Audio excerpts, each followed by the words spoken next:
In certain extreme situations, the law is inadequate.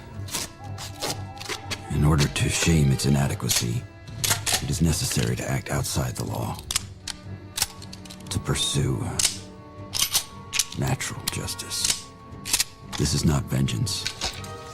Revenge is not a valid motive, it's an emotional response. No, not vengeance. Punishment. Tonight we have a chance to say, yeah, you're right. We're too extreme, we're too wild, we're too out of control, we're too full of our own shit. Or we have a chance to say, hey, fuck you, you're wrong. Fuck you, we're right. Because you have all made it to the dance. Because believe me, this is the dance. Start the show.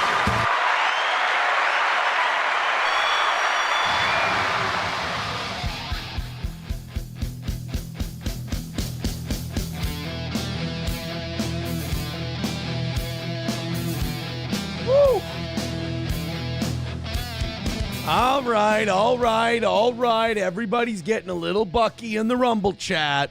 Just everyone take it easy. Good evening, everybody. Oh, I hope I didn't get fat since this morning. By the by, the reviews are in for this morning's show. I had one email come in today. Someone said, best steel toe show in months, maybe years for this morning. I'll take it. You guys are awesome. That was a fun show today. The Rumble the Rumble chat for an hour and a half was jizz-themed movie titles. It was beautiful. You guys did a great job. Johnny and I were very entertained. And you know what's really cheap about those kind of bits? Is that, like, Johnny and I just have to read them. So, in a way, it's completely cheating. J. Brock Contrarian says, not just movies, songs, and sayings. Okay, all right, I'm sorry. So for Johnny and I, it's just free content. And you guys get to have a great time, and everyone gives us the credit for it.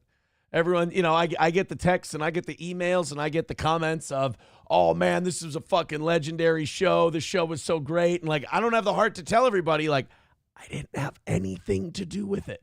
I'm doing the Biden thing now. Yeah, people say that, it's a good show. And I look at them, and I just say, I didn't have anything to do with it. But it's true. Funeral director, I can't read that. Thank you for the 5. I appreciate it. That's very kind of you. Funeral director is our resident, like, I'm going to test this Aaron thing. And I appreciate him for that. He keeps me on my toes. But, yeah, today was a day, man. What do you want to know? I guess I can tell you what I can tell you, and I can't tell you any more than what I can tell you. I just, look. When it comes to today, it was busy. I feel a lot better after today is over. It feels good to have, all of this stuff, like, from my end done. Just reading the super chat. I'm just reading ahead on the super chats end of things. But when it comes to all this stuff, I don't know, man. It just feels good to have this all done. It feels good on my end to kind of get everything off of my plate and onto somebody else's. Had some phone calls today, had some meetings. It was nice. It was, I've been waiting for today, with that holiday on Monday. It was nice to get to Tuesday. I was just waiting to get to Tuesday. So yes. Hold on, just responding. God, I got this one guy who keeps going, did you block me? Did you block me? I'm like, no, I didn't block you. You're not blocked. I promise. So yes, MSO saying change that shirt. I forgot that MSO hates this shirt. He despises it. He despises this shirt. I can't. I don't want to put that link to that story in there. Delete that one. There we go.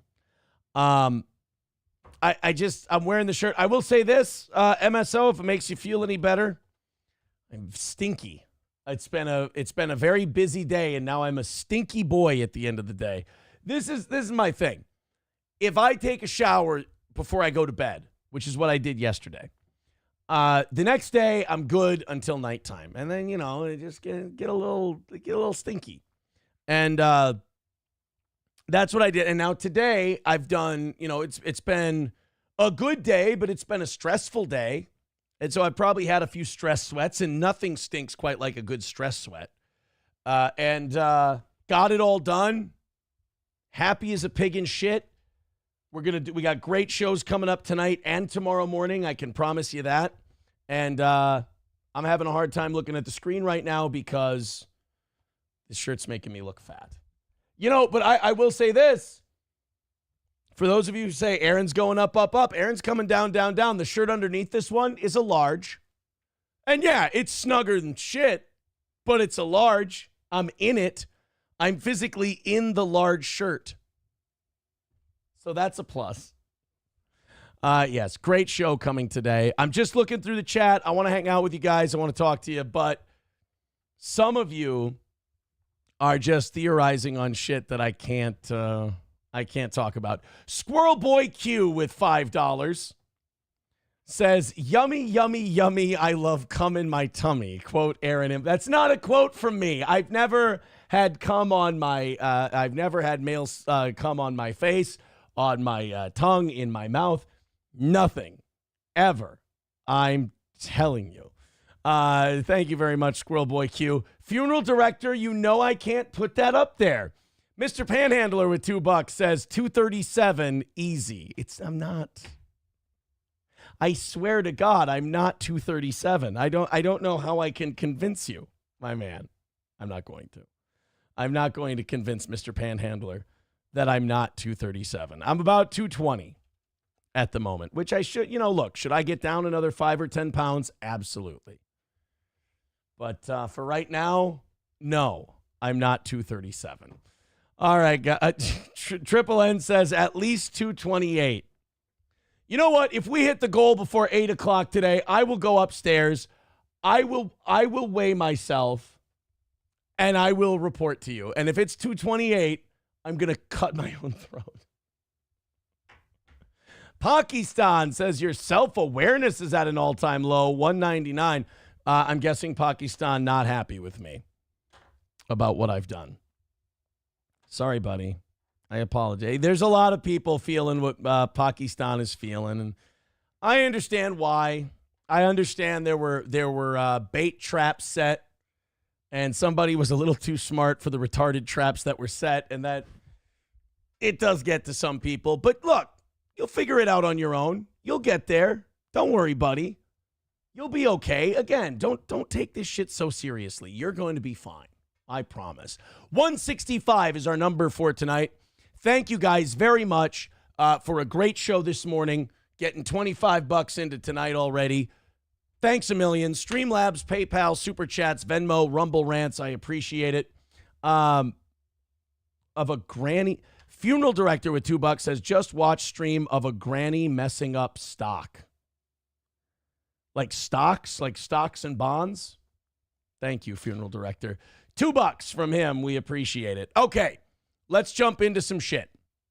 We've got a bunch of things to talk about tonight. Elon Musk made Chloe Fineman cry when he was on Saturday Night Live. Apparently he berated her about how unfunny she was, which I got to say, Saturday Night Live people should be used to the criticism at this point. Like really ever since like 2015, 2016, like ever since Trump came around.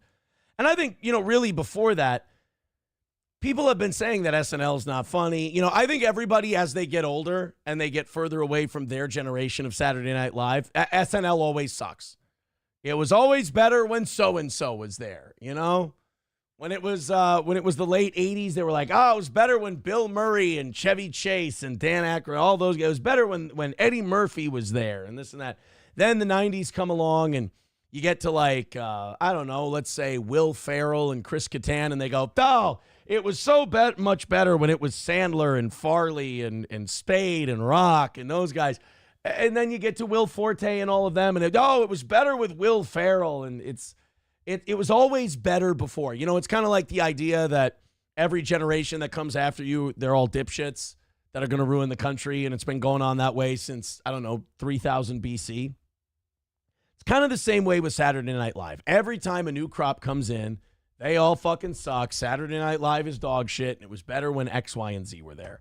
But Chloe Fineman apparently, not only did Elon Musk make her cry when he hosted Saturday Night Live, this story came out like 3 years ago, but it was anonymous. It was Elon Musk made an anonymous SNL staff member cry because he criticized their sketch.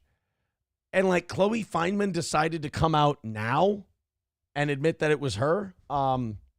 Weird flex, lady, but I guess Elon Musk is just a big, bad, stinky South African bully.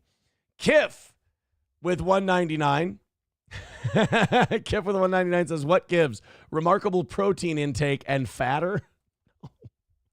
Am I having a fat day? My weight has not changed. Am I coming across puffy? Am I a little sodium heavy today? I'm sorry. Jayfish says that Tim Kaine skit was really damn funny. I'll be honest with you. I haven't checked in quite a while. Shane M with $10. He says, yes, I do hate you, but if you think giving you 10 is a win, check the crypto market. Is crypto market doing well? Is it solid? Shane, you making some money? Thank you for the $10. Hey, I just want to let you know, buddy, pity donos spend the same as regular donos. So I do appreciate that. 160 is our number for tonight. Thank you guys very much for your contributions. Again, Streamlabs, PayPal, Venmo, Super Chats, Rumble Rants, gifted membership. Thank you very, very much. All right, let's jump in. We got people to make fun of. Why does this text come in? Aaron, you enjoy Eric Church and Post Malone and think that they are country artists. That means you're gay. We know it. You know it. Why is that necessary? Why? Pakistan with 199 says, Dances with Jizz is my favorite movie. There were some really good ones this morning. I think the best of them are kind of picked over. If you come up with a really good one tonight, that's pretty impressive because they, like I said, they picked over the whole lot this morning. All right, guys, you want to check in on how things are going with the white dudes for Harris? I think it's about time, right? They've had a little time to lick their wounds. They've had, oh my God, it's been a week. Where did the time go? It has been 1 week. 1 week ago at this time, we were starting our 15-and-a-half-hour election special here on Steel Toe. 1 week ago. God damn, Trump's been elected for a week. Can we... Funeral director with $2 says, can we read Kiwi Farms article on him live? It would be fun. No. God damn it, funeral director. Thank you for the $2, buddy. Hey, if you don't think I appreciate the bit you're doing, you don't know me well enough. Let's check in on White Dudes for Harris. They remember when Jeff Bridges had that big fundraiser and they were going to push Kamala Harris to the stars and she was going to crush Trump and it wasn't even going to be close and fuck that guy and all that. White Dudes for Harris. That's what was going to carry the day. Let's see how it's going. Let's check in on the White Dudes for Harris. They took a lump last week, but maybe they've recovered. Let's, goo. Oh my God. Is there anything worse than fat neck hair? Like when you got the big gobble and it's just covered in, I mean, in this case, what looks like pubes. That might be one of the most offsetting looking things I've ever seen. So is this before we play this, we need to diagnose this. We need to analyze this. And don't just say mentally ill. That's too easy. We're not going to let you off the hook like that. Is this guy identifies as girl? Is this girl identifies as guy? Or is this just poor? I'm not really sure what this falls under. I know that it's from, no fucking way, Caliente Rosa on TikTok. Ugh. Doesn't that mean hot rose? No. Anyway, this is a PSA. It's a public service announcement. So before everyone starts making fun of this girl, before anyone starts to say anything about Bubbles Doubtfire, I need you to know that they're trying to do a public service, and we don't need to be smartasses, okay? They've got 26 seconds on the clock. Let's hear them out. White Dudes for Harris, how we doing? Hey, my fellow ladies out there. Hey, I always like that. You know, that's always a comforting thing to hear from someone. This is actually how I request waiters greet me at restaurants. But so far, only the Mexican restaurant heeds my request. So men think they own you. Take it from somebody that used to be a man. Used to be? Bruh. Shaving cream and a Bic, and, you know, maybe you can sell it a little better, but what the fuck? You got boobs. You got a vajayjay. Guess what, honey? This is the last thing you want talking about your vagina. This is, oh my God. By the way, this could end up being Trans Ralph. Can you see it a little bit? I mean, remove the grandma glasses. A little bit. You own them. Trust me, they want it. Make them earn it. Oh, shit. That's right. Girl power, bitch. You've got a pussy. Make them earn it. It's the kind of message you want to hear from a fucking ogre in a bare-walled room. Look, I'm just saying, I don't think they're recovering from this election defeat as well as we'd like to think they are. They might, if this is any indication, I think they might need a little extra time. It seems pretty fucking bleak. That whatever that was, and like, you know what the weirdest part is? This is how I know we're living in two countries. We look at whatever that was and we go, anybody, any ideas on what the fuck that was supposed to be? And we all just kind of look at each other and go, no, I'm not really sure. We take bets, like money exchanges hands. And we're shocked as shit whenever we get the result. But like, if you talk to a lefty, they can, not only do they know what that is, they will scold you for not knowing. They'll go, how dare you? That is a beautiful woman, and she is proud of who she is, and she identifies as she, her, and how dare you dead name her? And you're like, first of all, it has a fuzzy neck, chin, beard thing. It's got fuzz on it. It's hair, like it's a beard. It's a fat best friend in a sitcom situation. You don't, like, you can know that identifies as female. That's okay. But you don't get to chastise me because that's been a woman for 5 days. And I've even known that that's a thing for like a year. So a little bit of a learning curve, if we could. That's how I know we live in two different countries. We look at that and the right answer is goo. They look at that and they go, you're a real piece of shit if you don't accept exactly what that says it is. I guess I'm a piece of shit. Kiff with 199 says that gal has your father's neck situation. You don't know my father. Funeral director says male to female and OCD, compulsive eating, plus on the spectrum. Is that what that? Oh, funeral director nailed it. There you go. That's exactly what it was. Benjamin says you broke Ralph. He passed out midstream earlier today. Oh, God. Is that real? Is that real life? Ah, shit. Wait a minute. Dustin with $4.99 says, Aaron, you and it have something in common. You've both tasted man juice. I have never tasted man juice. Never once in my, again, 37 years on this planet. Horrible that I have to deny such a thing. And second of all, Dustin, how dare you? The most offensive thing you wrote in that whole $5 super chat was calling that lovely woman it. What did she ever do to you? How dare you? She's a nice lady. Beautiful, luscious, voluptuous chin and neck fat melded into one weird Spirit Airlines neck pillow with cat hair on it. I can't believe you would say something so hurtful about another human being. And now I go to the Rumble chat and you bigots are writing things like, she, ? Can't believe it. 383 Novocaine with $1. That's very funny. Thank you, 383 Novocaine. Benjamin says, yeah, 199, yes. Worski and others were tweeting it. Oh, boy. How do people do that? You know?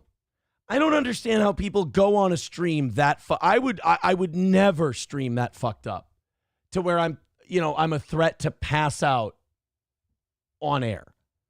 Like while you're live. By the way, I heard somebody complaining about it. Why do these streamers say they're on the air? That's what it's called, fuckers. I mean, I can't help you. That's the term. You're broadcasting this. You're on the air. No, you're going live. It's both. It's fine. They're both okay. The autism needs to cease. That's one thing I really hope Robert F. Kennedy Jr. can fix in this country when he takes over the health system. How we can, if there's a mainframe computer where we can literally just turn down autism, I think everyone would have a better life. I would have yeah. Taste Fairy Iolto says technically wireless internet is radio waves. There you go. There you go. Yeah, I don't understand how people can go on the air and they can be so fucked up that they're at risk of passing out. Like nobody's good when they're that fucked up. Nobody's good when they're so hammered. There's nothing more embarrassing than someone who goes, oh man, when I'm drunk, I'm so much better. I stream so much better when I'm shit-faced. Yeah, to you, every retarded drunk thinks they're fucking hilarious. But to most sober people, you're just obnoxious. So to even go on inebriated, unless you're doing like a celebration stream where it's remarkably informal or if it's like an IRL thing, whatever. But like going on so fucked up that you're at risk of passing out is truly shitbag retard behavior. And then to actually pass out on stream, that's a call for help. I feel like if you get so fucked up on anything that you pass out live, you have to check into a rehab immediately. Like people are too tolerant of their own problems. People are too tolerant of people have lost the idea of what dependency and addiction is to the point where they just live in the slime and the filth and the piss and the shit of addiction and they don't seek any help. Like if you're at your job and you pass out at your job because you're too fucked up at work to stay awake, that's an addiction. That's a problem. You're dependent to the point where it's interfering with your productivity in your life. You've got to go get help. You've got Doom Clone. Yeah. You know what? I am kind of setting myself up. You're right. Doom Clone writes, Aaron will pass out on stream within a year. Clip it. Oh shit. Yeah. Now, you know what? Now I have to make sure that I don't pass out on stream. Yeah. Oh. Triple N says passing out on stream rules. You're being gay. You know what? I think between Triple N right now, I think we have a stalemate. My position is if you pass out on stream, it's fucking embarrassing and you should get help. Triple N says I'm gay. Can't we both win in this situation? Here's the problem. As a personality, like to other personalities, that makes sense. When you say passing out on stream is a fucking problem, you shouldn't be that fucked up that you're not going to be able to focus on doing your job. But here's the problem. You got people like Triple N. You guys are audience members. And me saying that passing out on stream is fucking embarrassing and you should get rehab and you shouldn't do it. People like Triple N, that's like me telling them, they're like me telling the kids there's no Santa Claus. They're like, would you shut the fuck up? Don't you ruin this for me. Like Triple N's worried someone might like hear what I'm saying and then go, well, maybe I won't get fucked up and pass out on stream. And then Triple N's like, God damn it, Aaron, you motherfucker. That's one less person who's willing to pass out on stream. Don't you fuck this up for me. Taste Fairy Ialto says, if passing out on stream is cool, consider Mersh Miles Davis. Wait a minute. The Pants Maestro says, do they have rehab for cum addiction, Aaron? I've never tasted cum on stream. Wait a minute. I mean, I've never tasted. God damn it. Shit. All right. Point for you, Pants Maestro. But what I meant to say was never on stream. I mean, never ever. Fuck. All right, let's practice again. Hold on.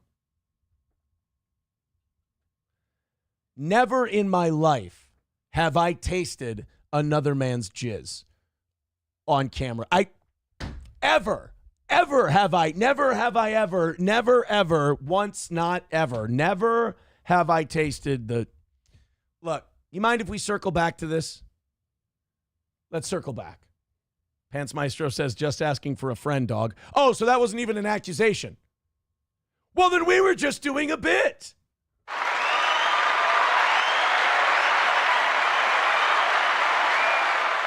It's all fun and games, bro. I don't see what the problem is. 150 away from tonight. If you guys want to break in the back door of Venmo, PayPal, what do you call it? Streamlabs, etc. Then go for it. We appreciate it. We thank you. Only 150 away from overtime tonight for the toe. All right, let's move on into some other things. We got lots of stuff going on. Oh, God, I just clicked on the tab with the guy.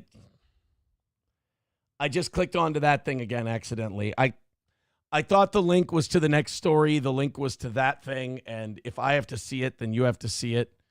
You got a vajayjay. Oh, thank you. What? Wait, what? Breaking news. You got boobs. What? You got a vajayjay. Hold on a minute. Have you been talking the hobo chili recipe again? We got to have that for a drop, right? Victor, if you're listening right now, could you grab this one? You got boobs. You got a vajayjay. You got boobs. You got a vajayjay. I would appreciate that. Victor made us another one earlier. He sent it in during the morning show today. And I believe, here it is. Oh, yeah. I forgot it's an Owen Benjamin drop. Yay! We've got new Owen dropping. You know what that means, though? We got to delete one of ours. We got to get rid of one of our drops. Let's see. Fuck off and shut the fuck up. I still like that one. We can get rid of this one. Can we start the story now? We don't really ever use that one.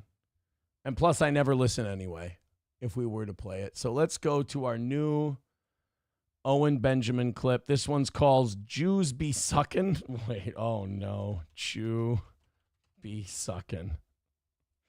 What is it, Owen? But if you want to talk about sucking Jew dicks. I mean, do we have to? I don't think we should. But if you want to talk about sucking Jew dicks. It's actually Owen at parties. Hi, this is my husband. His name's Owen. But if you want to talk about sucking Jew dicks. All right. Great. We can. Nomo says, yes, clip that. Taste Fairy Ialto says, all these steel toe haters are such 90s edgy boy faggots. Yeah, no, don't worry. They'll all grow up and they'll love me. They will. Once they get rid of all that teenage angst. You know what? Let's be fair. I'm not going to be arrogant about it. Once they get rid of all that teenage angst, they'll do one of two things. They'll fucking love me. Or number two, they'll find me just kind of a boring douche and they won't watch. Those are really the two options that you have. But the steel toe animosity, that is my ownership of them. That is, hate is a feeling. The opposite of love would be indifference, not hatred. Hate is love. And I love them right back. Bad news for MSNBC, and this is also one I have to admit that I was wrong about. I thought that CNN and MSNBC would do crazy ratings after Trump was elected president because I thought they would be like, like the resistance, It's going to be cool to watch MSNBC and cool to watch CNN because they're going to give it to Trump. But then again, when we watched that the last 8 years, really, because even when Trump wasn't president these last 4 years, they still couldn't fucking shut up about him. I think maybe people have reached critical mass on the anti-Trump stuff. Because think about it, that Trump furnace, that hate Trump furnace burned so hot for so long, and they put all the logs in the fire of beating Trump this time. Because remember, if they beat Trump this time, he's probably not going to be able to run again. He'll be too old. So this was it, the final showdown, Trump's last chance to run for president. Hate, and I mean just shitting on him. He's Hitler, he's evil, he hates Mexicans, he hates Puerto Ricans, all this other stuff. You see what he did yesterday? He took ice cream from a kid. So they put all their eggs in the fuck Trump basket, and somebody smashed the basket on the ground. So maybe that was like the breaking point for Trump hatred. Maybe people don't want to, like it used to be they'd tune into MSNBC as like if your Trump hate boner lasts for more than 4 hours, consult MSNBC. And people would watch that to blow their Trump hatred load, and then they could go to bed. Well, maybe their hate Trump dicks are broken now. Like they all have ED. It's done. It's over with. There's no more Trump hate to be had. So they don't want to watch MSNBC and watch them sit there and be miserable and fucking pout and have temper tantrums about Donald Trump anymore because they fought the fight and they lost. It's a possibility. But MSNBC saw its audience crater on Thursday and Friday last week, just days after the left of center network beat CNN in election night ratings for the first time ever. Now, I know that we were trying to watch MSNBC on election night. We were trying to watch CNN on election night on our show because we just wanted to see how fucking miserable it got. And remember when John King would go to the television and show Jake Tapper the results? And Jake Tapper's like, yeah, but there's a lot of votes coming in from these blue counties, right? And John King, as the night went on, John King's like, not really. And even in those counties where Kamala's supposed to be doing really well, Trump's actually getting more of the vote than he did 4 years ago. So we might be fucked here. And Jake Tapper would just get that sad look on his face. But then remember, he had to play straight news guy. It was fun. CNN was good. Cenk Uygur, I'm going to say this. We watched the Young Turks on election night too. I believe that Cenk Uygur held himself together better than he did in 2016. Now, that's faint praise because he was a fucking puddle in 2016. But this time, he went on a few rants.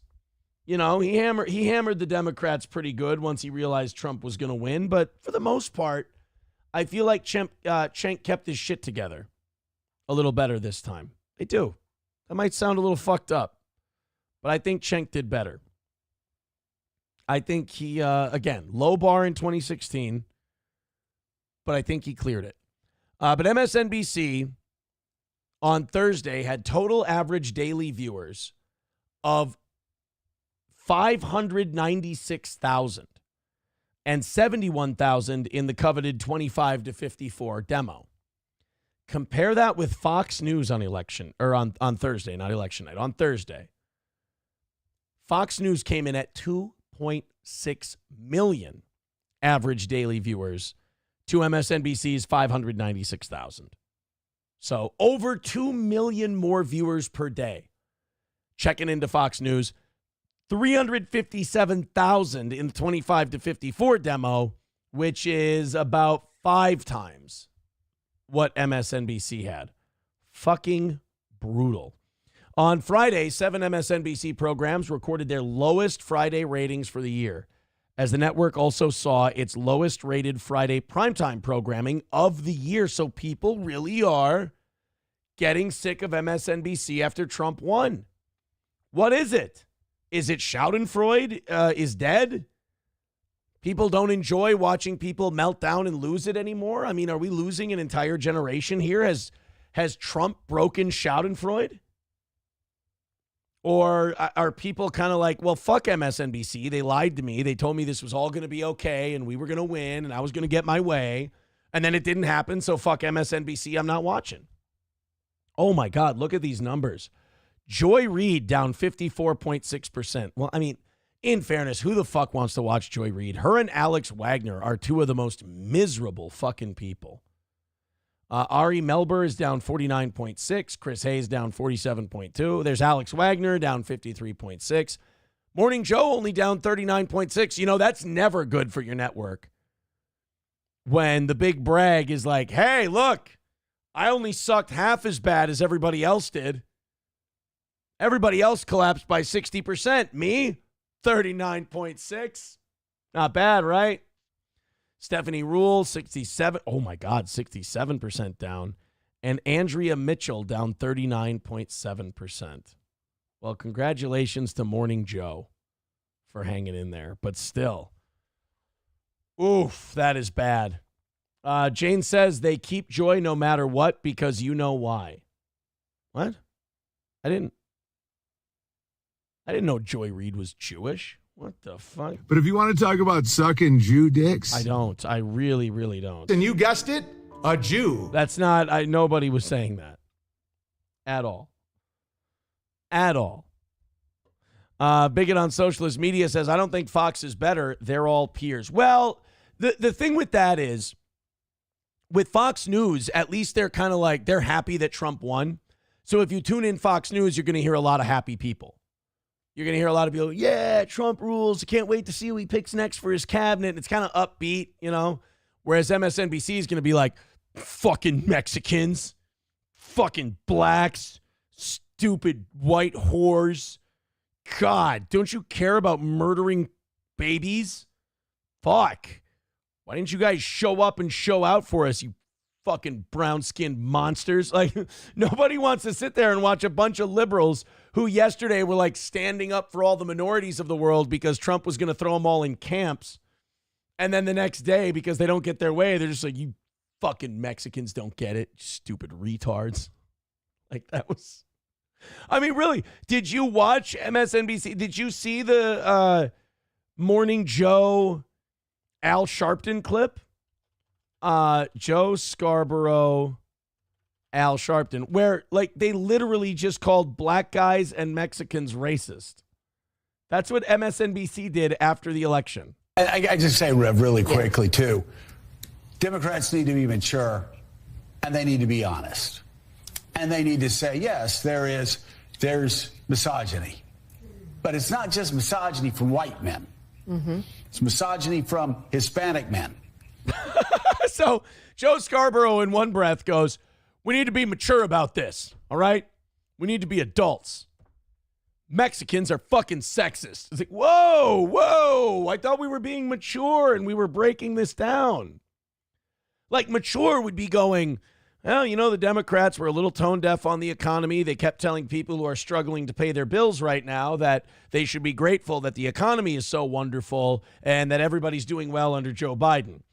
Maybe that was the wrong message to send, seeing as a lot of people are having trouble affording houses and everything else right now. Nope, that's not the adult conversation that we need to have. Joe Scarborough says we need to be adults about this. Mexican dudes hate pussy. Doesn't seem... Maybe it sounded good in Joe's head. Let's, one more time. They need to be honest. And they need to say, yes, there's misogyny. But it's not just misogyny from white men. Mm-hmm. It's misogyny. By the way, if Mika Brzezinski does one more black lady, I'm going to lose my fucking mind. Misogyny from white men. Mm-hmm. It's misogyny from Hispanic men. Right. It's misogyny from black men. Things we've all been talking about. That's right. You people, right? Like, that's all that's missing from this rant is Joe Scarborough going, yeah, you fucking you people, Rev. That's what the goddamn problem is around here. The fucking black people. But that's what you see what I mean? Like MSNBC before the election, I'm sure they're like, minorities are going to push Kamala Harris. We're going to have a new electorate in this country, and it's going to be pushed by many different colors and genders and creeds, and the country's going to come together as one melting pot. And then they don't get their way election night, and they're like, fucking blacks, am I right, Rev? Fucking sorry, we need to go to commercial break. I'm getting worked up. Stupid wet pet. Sorry. You know, Rev, this whole thing would have went fine if it wasn't these fucking bean. Never mind. You know what, Rev? You know what? Maybe I'm a little dehydrated. I should probably go get a Pedialyte, something like that. I apologize. You know, Rev, we need to be really honest about this election. You know whose fault it is? The spit. My apologies. It's literally. I mean, it's funny, but it's literally what they did. They went from all you need is love, all the races come together, Trump's a bigot, to it's all the blacks' fault. Who do not want a woman leading them. Might be race issues with Hispanics. They don't want a black woman as president of the United States. You know, Bro, you know what rules about this is as a white dude, we watch shit like this and just go, you guys just go ahead and let me know when you're done. White guys just sit there and go, this must be what it feels like to be a minority all the time when white people get blamed for shit. We just get to watch you guys fight it out with each other. You know, Rev, the problem with this election is very simple. You didn't whip the blacks into shape.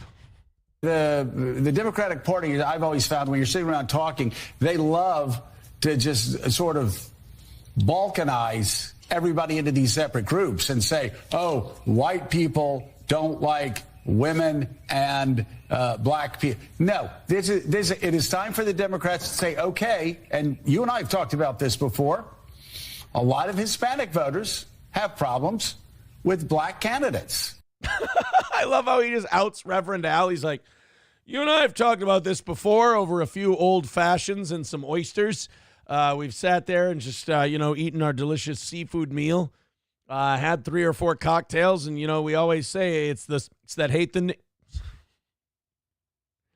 I believe, too, that those filthy border jumpers hate the.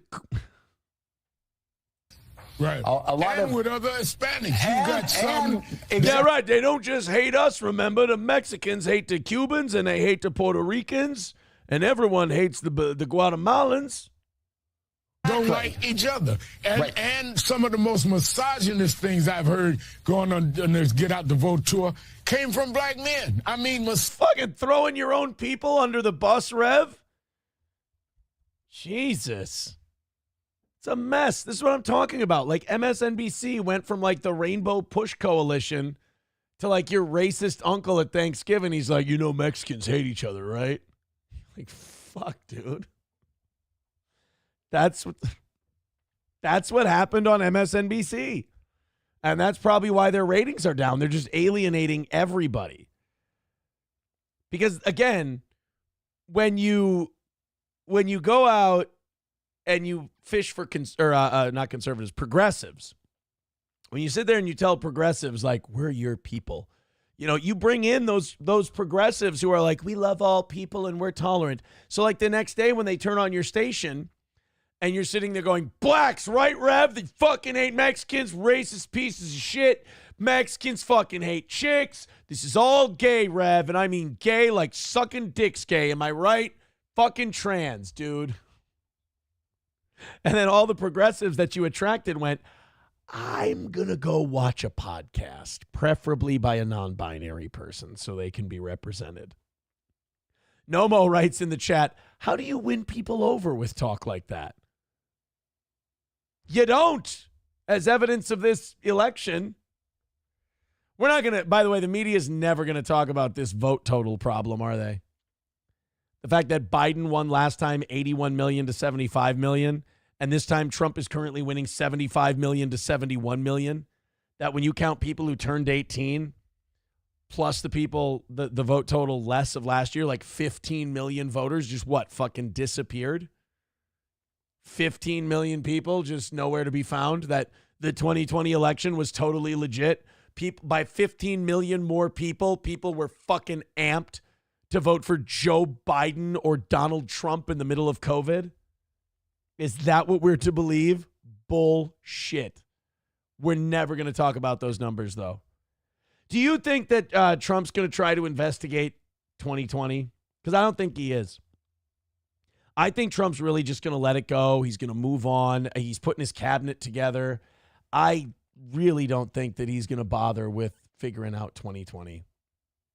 I think he's just going to move on and do his thing. Because remember, last time everyone was like, oh, yeah, you know, he's going to throw Hillary in jail, right? Oh, he's going to fucking go after Hillary. You just wait. Lock her up. Lock her up. That was their big thing. He's going to lock her up. And he didn't. He just moved on. He's like, let's take care of the border. Let's cut some taxes. Let's, figure out this Obamacare thing. And that's what he started working on. So I don't think he's going to look into the 2020 election. I think, honestly, he'll probably see it as a waste of time. See, Mr. Beat says he's letting way too much go. A lot of people are going to feel that way.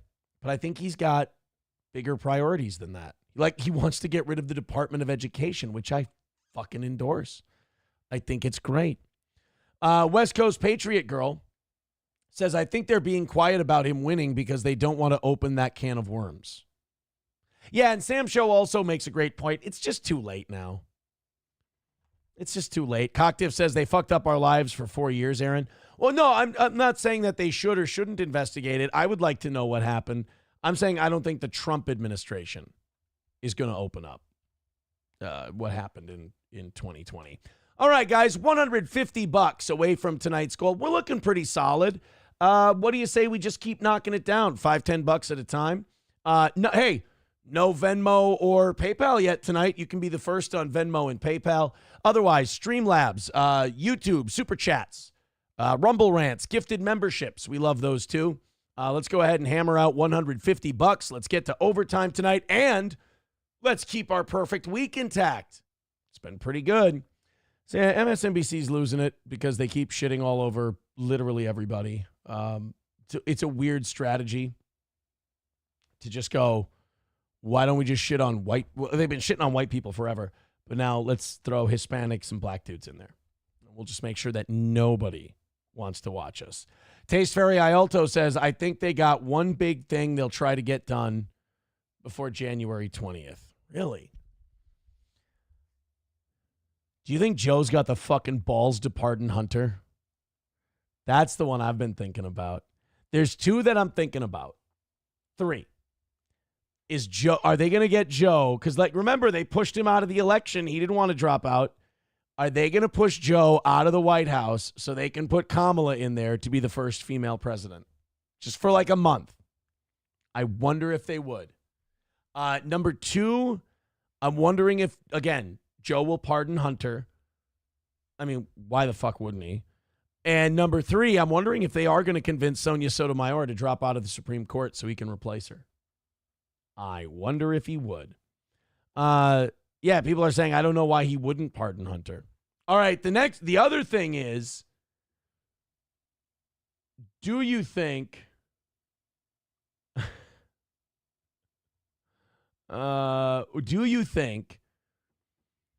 that Donald Trump is going to pardon the January 6th protesters?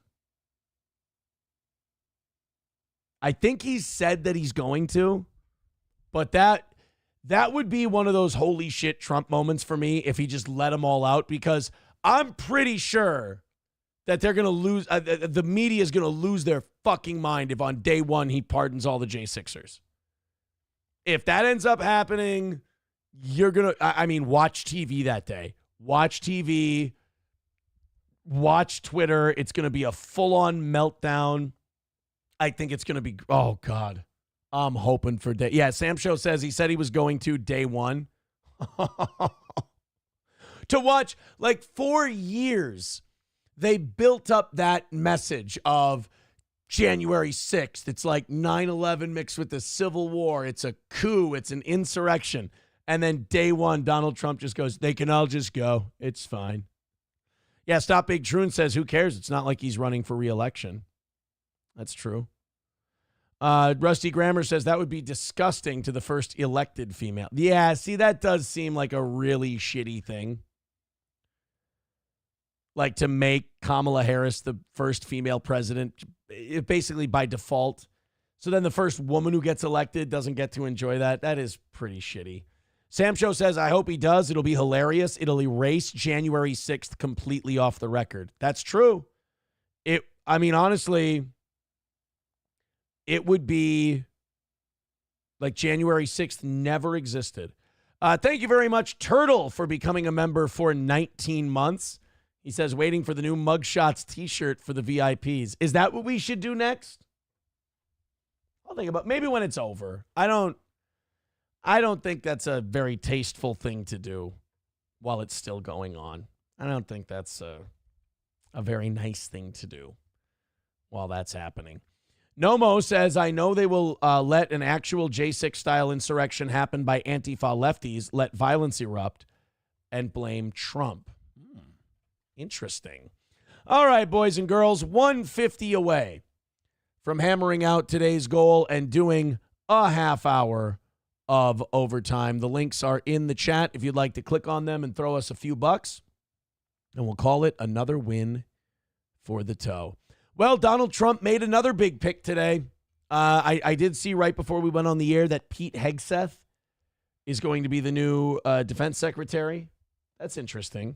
I don't know a lot about Pete Hegseth. I feel like he's worked in other administrations. I also know I think he's been a senator from Nebraska.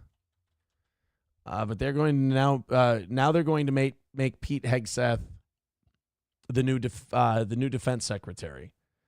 American television host, author, and Army National Guard officer who is reported to be the nominee for United States Secretary of Defense in Trump's second term. Oh, I thought he was a senator. Who am I thinking of? So he never was. Oh, he was considered to lead the United States Department of Veterans Affairs in the first Trump administration. Okay. Well, shit. Has he ever run for anything? This is weird. Like, I feel like I've known. Okay, there we go. 2012, Hegseth ran. Oh, he's a Minnesota guy. That's where I recognize this fucking guy from. In 2012, Pete Hegseth ran for the Republican nomination for the U.S. Senate seat in Minnesota. He withdrew from the race after the May 2012 convention before the primary election in August, both events in which Kurt Bills won the nomination. Boy, I tell you what, Minnesota Republicans know how to elect barn burners. Like Kurt Bills. Who'd they sacrifice him up to? Was he Klobuchar or was he Tina Smith? No, Tina Smith wasn't in there at that point. Was that one of the sacrificial lambs that ran against Amy Klobuchar? Hegseth, huh? So he's going to be running the Department of Defense. Well, you know, he seems like a pro-veteran guy. So Owen Benjamin would hate him. Then today, Donald Trump also announced that Mike Huckabee is back. Old man Huckabee. Dude, you remember Mike Huckabee when we were in high school and he was the governor of Arkansas, but he was on Fox News a lot? And he was like, I think these gays are a little iffy. I don't know about these homosexuals. I think we ought to keep them behind a cage and monitor them for science. He was, kind of a really Christian conservative dude. And then I think he had a job at Fox News for a while. He worked for them. And his daughter was the press secretary under Trump, Sarah Huckabee Sanders. Well, old man Huckabee is back, and he's sporting like a mountain man, like militia dude beard. That like hashtag not my Huckabee. This is a totally different guy.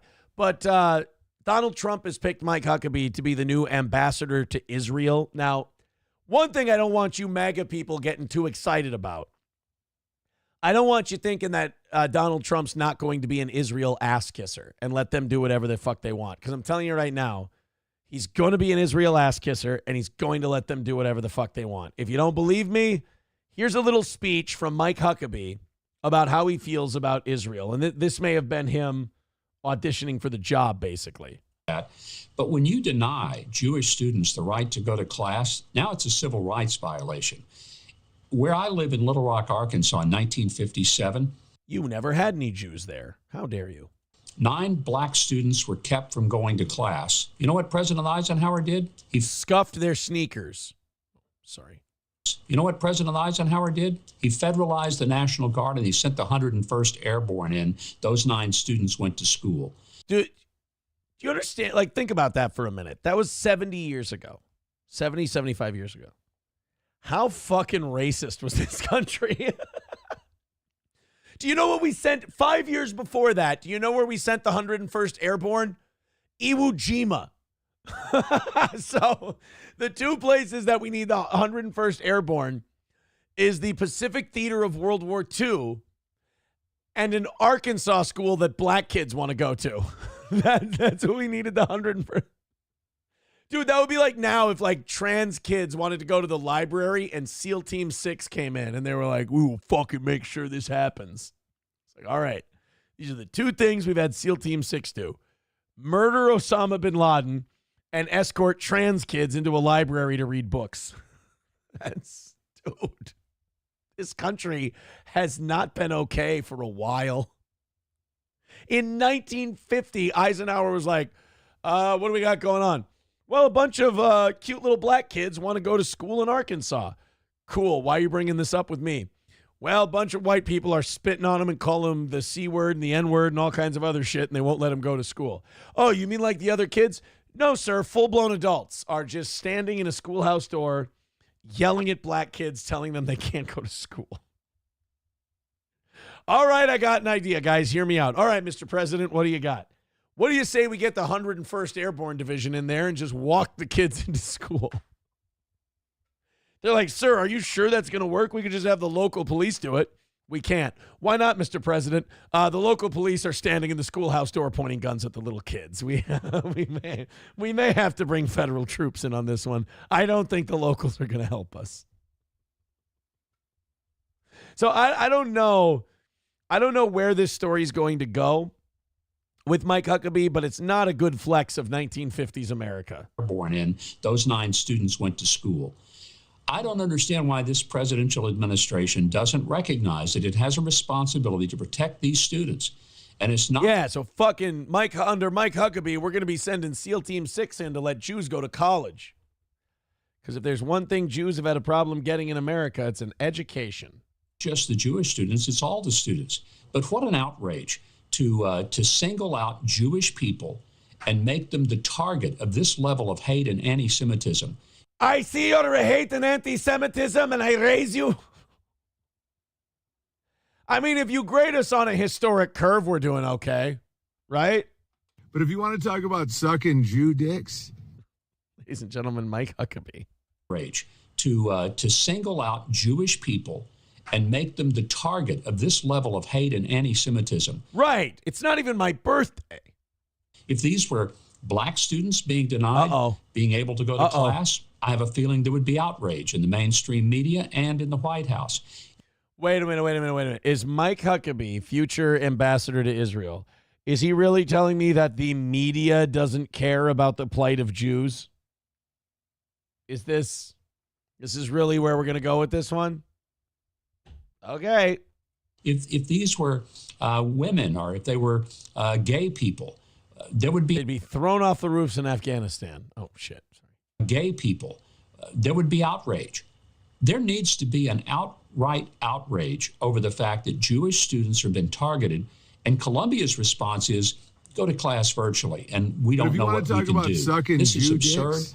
These protesters who are screaming for Hamas to be elevated, this is screaming for ISIS, the same kind of thing. They ought to be arrested, expelled. Jesus. They should pay, and every parent should have his or her money refunded for those students who are going to Columbia or Yale or any of these schools that cannot create a safe environment for the students. Yeah. Wow. Well, I think that's where Mike Huckabee might have won the Israeli ambassadorship. Holy Jesus.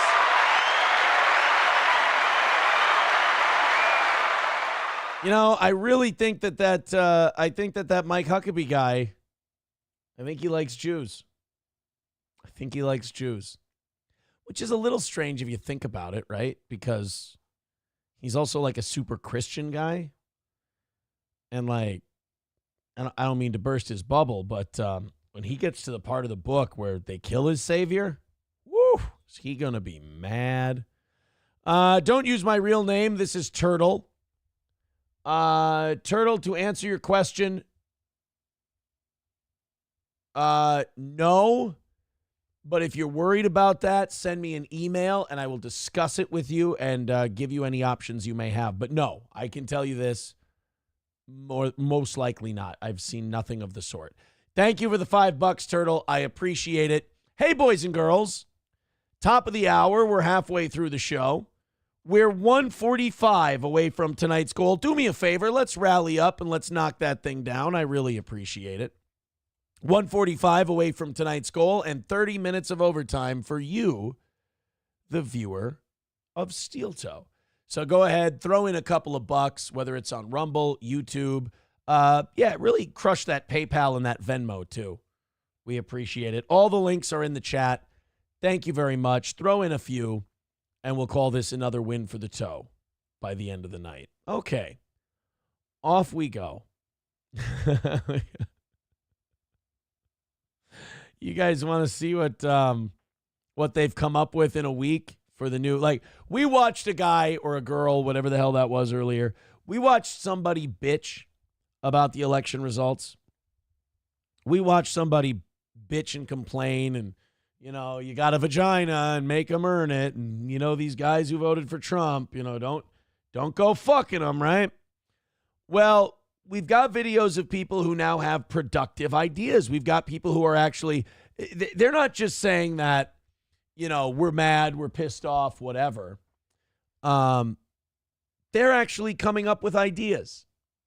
And they're ideas that anti-Trump people can actually use to move the ball forward. Would you like to see? I'm going to show it to you in just a second. First, Turtle with $2 says, not worry, had to check, keep all options open. Absolutely, buddy. And if anything happens with that, stick close to me, write to me. I'll have the information for you. And if anything ever happened, I would get that to you right away. Skeezy Whitefish says he probably still, Bigot on Socialist Media says, I'm going to criticize Trump when he bends over for Israel. I hope MAGA doesn't ignore it. I don't know, man. I think that the MAGA people are kind of pro-Israel. I do. Yeah, Sam Show says MAGA is full of Zionists. It is. And those of us who think that we shouldn't be giving money to Israel because it makes us look incredibly biased and probably leads to terrorist attacks on our own soil, we're in the minority. If you offer that opinion, that America First opinion, they just call you anti-Semitic, which is weird because I'm not anti-Semitic. I'm pro-American. I don't think that giving tens of billions of dollars a year to a country that just bombs the fuck out of areas and treats people like second-class citizens, and I don't know if that's that whole area hates for their aggression. I don't know if it's smart for us to take taxpayer money and give it to them so they can continue to arm themselves and weaponize themselves. I feel like it's a bad look for us, and I feel like it gets us undue flack and undue hate, and I feel like it gets us attacked for reasons that we don't need to be getting attacked for anymore. But to call that pro-America stance anti-Semitic, I don't like that. Helgi says we need to fucking wake up to the bullshit. Well, allegedly. We need to wake up to, quote, the bullshit. All right, guys, thank you very much for that $5. 145 away from tonight. Let's get a run going. Let's roll. Let's get it done. Let's knock out today. We got a perfect week going. We appreciate you guys being so generous. If you got some good jokes, you got some good shit to throw at us, throw a few bucks behind it, and we'll expedite that shit. All right, off we go to an idea. You know, Trump wins the election. Not everybody's happy, but instead of just pounding your fists and sobbing and crying and all that shit, some people have ideas and they want to tell us about them. How about Rachel Maddow and Hannah Gadsby's kid? They had an idea for what to do in the world after Trump, and I tell you what, to quote Ray Kroc, I think it's a whiz-bang of an idea. Let's hear her out. Easiest and most effective form of protest you have right now that you can start immediately, put a mask back on. Stop letting them observe your face and have the side benefit of better health and protecting the rest of us in the world. The fuck is wrong with this chick's teeth? Get the peanut butter out of your fucking mouth before you make a video. The hell is up? Why are we licking? Why are we sucking on our teeth in the middle of a video? Put a mask back on. Fuck this government. Yeah. Fuck the government. Put a mask back on. Man, I tell you, if those black people fighting for civil rights back in the 60s would have known about this mask thing, could have saved ourselves a lot of strife and water when you think about it, and dog treats. But she says, if you want to fight back against Trump, you put the mask on and resistance. I don't know. I don't know. It strikes me as very underpants know me, if you ask me. Step 1, put mask on. Step 2, don't really fucking know. Step 3, resistance. It seems a little half-baked. You know what? Let me listen one more time because I really need to hate this person for them sucking on their teeth during the entire video.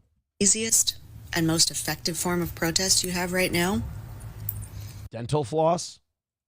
that you can start immediately, put a mask back on. Stop letting them observe your face. You know, that would really be sad if I couldn't see this beautiful punum every day. You mean you're going to hide that gift from the world? Fine, we'll go back in time a week and we'll vote for Kamala Harris. I didn't know that this was going to be the consequence. And have the side benefit of better health and protecting the rest of us in the world. Put a mask back on. Fuck this government. Yeah. Fuck the government. Why is it always so childish? Why is it, like, say what you want about the MAGA people, but at least they're like, yeah, it's fucking going to the Capitol. It's like, is that insane? Yes, it's insane. But it's like, whoa, we're going to fuck, you know, it's some He-Man shit. This woman just sits there and goes, put a mask back on. Fuck the government. Don't let them see your face. You'll be healthier. The fuck is that sucking thing? What is that? What is that all about? Tom McRae with a good point says the FBI does that shit. Well, you know, I mean, FBI, MAGA, you know, why are we splitting hairs? Sam Show says it's just a cell phone. It's like, you won't let me have abortion, so I'm going to stop having sex. Fuck you. Okay. That's kind of like everyone's like, I hate Trump. I'm not fucking anyone. I'm like, lots of people out there. Lots of them are way bigger whores than they are politically sensitive. There's a lot of women out there with low standards and zero political fucks to give. I think we'll just move on down the line. I'm a Kamala Harris voter, and I'm not fucking any man who voted for Trump. That's fine. Republican whores get shit-faced too. Look, there's going to be a little bit of an interruption in the pipeline of fucking crazy blue-haired bitches with daddy issues and nice tits. But I'm sure we'll be able, you know, kind of like when there's an oil shortage, the Saudis will just produce more. You know, we'll get daddy hating drunk bitches from somewhere else. I promise. West Coast Patriot Girl says, side benefit, I can tell you're crazy from 10 feet away. Yeah. Laughing Lions calling it impotent flailing. It's pretty accurate. Bigot on socialist media says, make them think all these protests are a good thing and they should act on it. It is nice that, I hope they do adopt this, and people who hate Trump and people who want to protest, I hope they do start wearing masks again, because it will be an easily identifiable characteristic. Like, we will be able to tell a lot about you if you put the mask back on. All right, guys, we have completely hit a fucking rock here. We have completely gotten bogged down in the mud. I would like to see us make a little progress on tonight's goal, $145 away. It's been a fucking crazy busy day for me. I hope we're still putting on a good show for you. Giving you everything I got. Hope we can knock out that 145, keep Steel Toe on track, keep the week perfect. Thank you guys very much. If you want to throw something at the Venmo, Steel Toe Media Inc., you want to throw something at the Streamlabs or the PayPal, holy shit, do we appreciate all of that. All of the links are in the chat. Throw us a few bucks. Everybody join in together, and we'll get this thing hammered out. I appreciate it. Think about it. What are we, $30 into? Oh, shit. $30 in tonight. I've done better than that, right? Have I done better than $30, or have I? This is the part of the show where my confidence in myself starts to wane. All right, let's talk about this Elon Musk making Chloe Fineman cry thing, because this is really sad. Why you would admit this, I have no fucking clue. So Chloe Fineman is a cast member on Saturday Night Live and has been for a little while now. I think she's been on there for like 5 years. And I've always found Chloe Fineman like, meh, kind of funny. I don't think she's the worst on that show. But apparently in 2021, Elon Musk came by to host SNL. And when Elon came on to host SNL, when they were writing the sketches and he was, the host is usually part of that process, Elon Musk told somebody that their sketch sucked. And he shit on them pretty hard for it, and that person cried. And that became a big rumor out of the Elon Musk Saturday Night Live week was, oh my God, Elon made somebody cry. I would think that if you're an adult and you're used to writing for Saturday Night Live, you're used to being told no. You're used to being told that your sketch isn't going to work and they're not going to air it that week. That's okay. You're a big boy. You're a big girl. You pick up your pen and you write some more. Apparently, Chloe Fineman had to admit this week that it was indeed Elon Musk who made her cry. Now, I don't get that.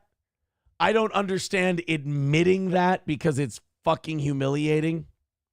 But then again, with the things I've admitted, who am I to judge?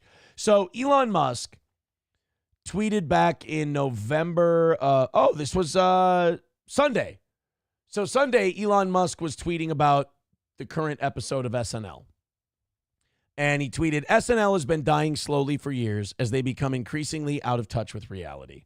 Their last-ditch effort to cheat the equal airtime requirements and prop up Kamala before the election only helped sink her campaign further. Now, I guess Saturday Night Live had a bunch of pro-Kamala shit on, and in order to balance that out, in order to avoid complications or problems, NBC had to give Trump like a free ad during primetime football, which I have a feeling primetime football reaches more people than Saturday Night Live. So Elon Musk wrote that, and that prompted Chloe Fineman to come out with the story in 2021 of Elon Musk making her cry. Now, don't ask me why she decided to admit this, because again, this is humiliating. This is embarrassing. This is a grown woman in show business admitting that some billionaire autistic rocket designer guy can make you cry because he said you're not funny. Fuck, comedians are damaged. Let's check out the Chloe Fineman thing here. Guys, if you feel like throwing in 5, you feel like throwing in 10, 20, 30, 40, 50, $100 tonight, please consider it. I do appreciate it. We're a little stuck in the mud this evening, but I love that you guys keep this show on the air. I love that you keep it going. I really appreciate you. Let's throw in a little tonight and keep her on the right side of things. Here's Chloe Fineman. Okay, I just saw some news article about Elon Musk being like butthurt about SNL and his impression, but I'm like, you're clearly watching the show. Like, what are you talking about? And I'm like, you know what? Why do you feel the need to respond to this? This is what I don't get. Like, I don't think I'm telling any tales out of school here. I think we have like 30 or 40,000 unique viewers every month on Rumble, and we have like 15,000 unique viewers every month on YouTube. So we've got about 40 or 50,000 people that watch us every single month. And I don't count Facebook, whatever that does. Thank you guys if you watch us there. But like, so I'm infinitesimally smaller than Saturday Night Live. And you see the shit people say about me. I don't care. Like, it falls off my back. I'm sorry if this is breaking news to you. It doesn't really bother me. Most of it I don't even see. You get to get it off your chest. You get to say whatever. You feel better. Everybody's happy. I get to do a show. Everybody's happy. I can't imagine one tweet from one guy causing you to make a video where you're like, you know what?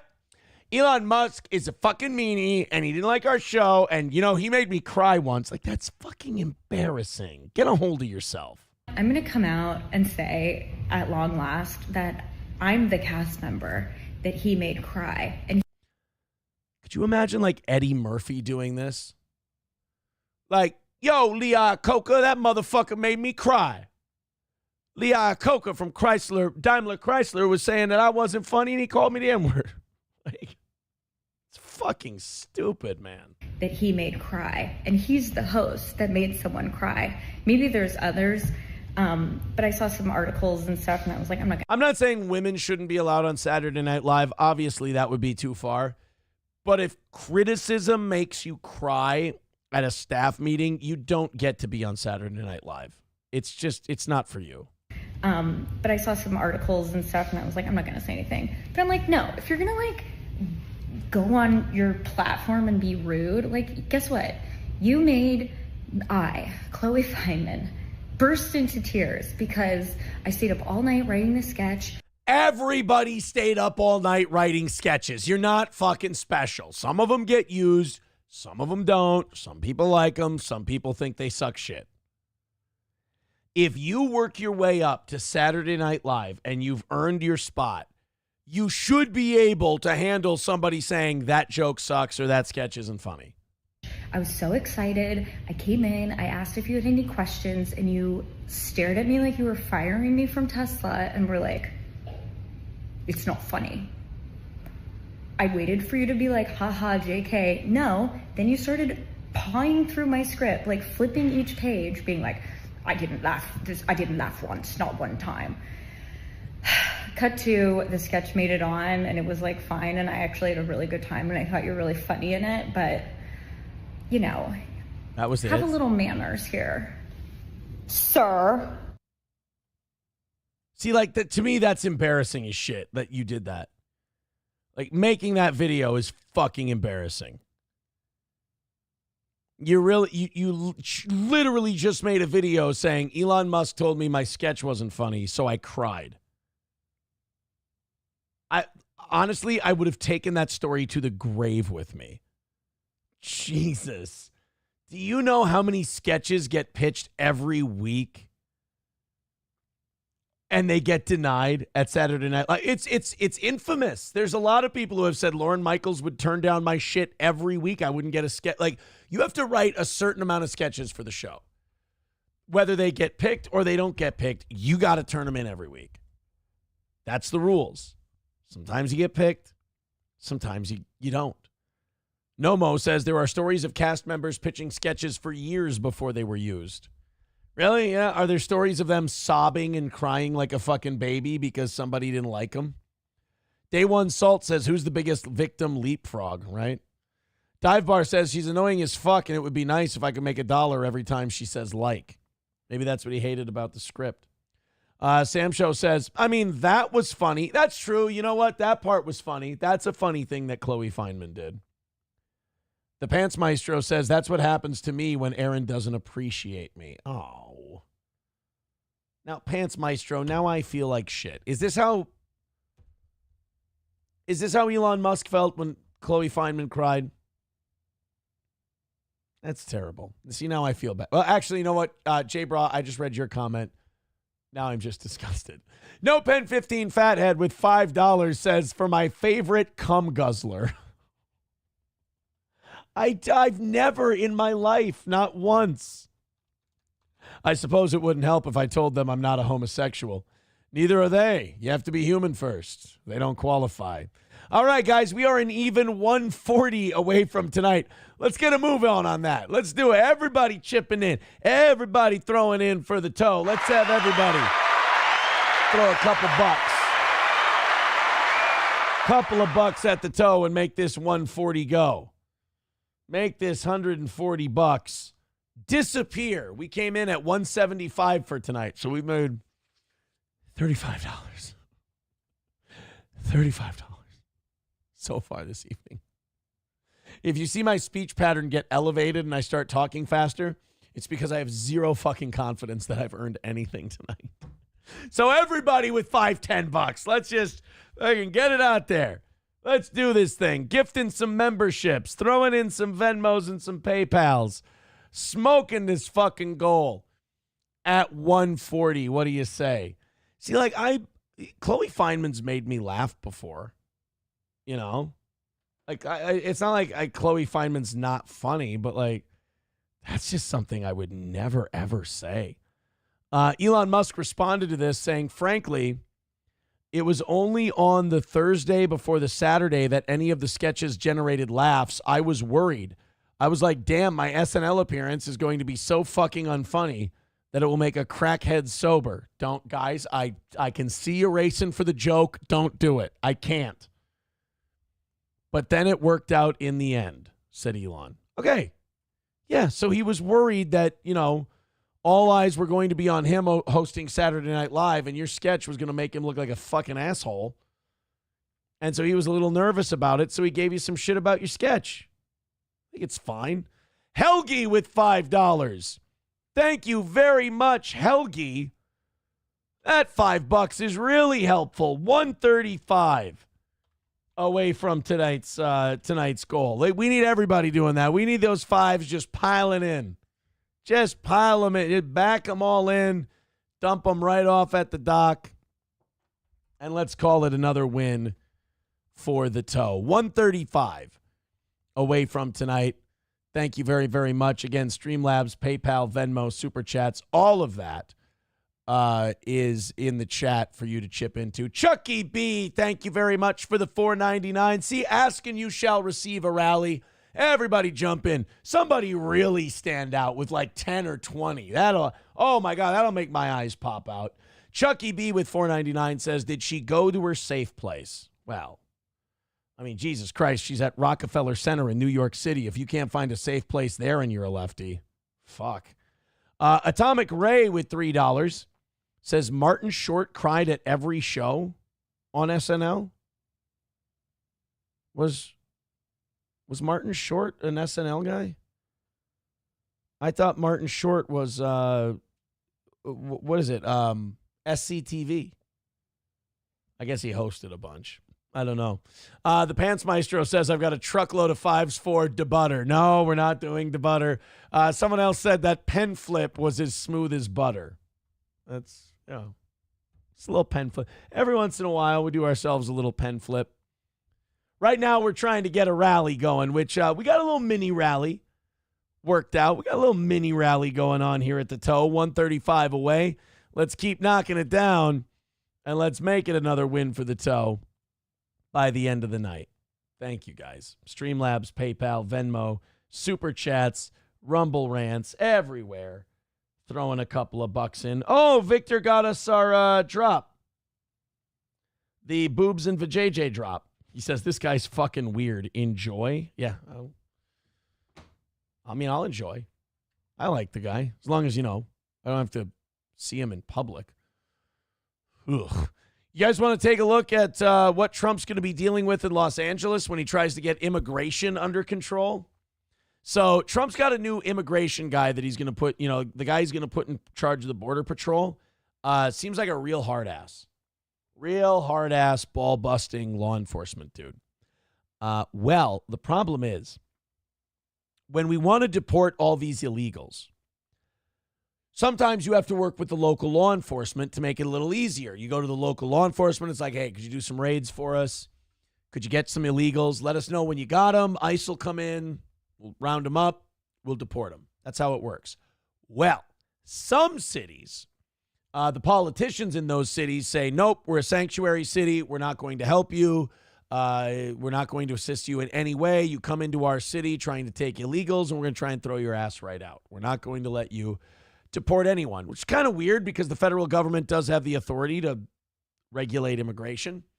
Well, you would think that at the very least, law enforcement in these sanctuary cities would go, okay, like I get what the politicians are saying, but we're about law and order.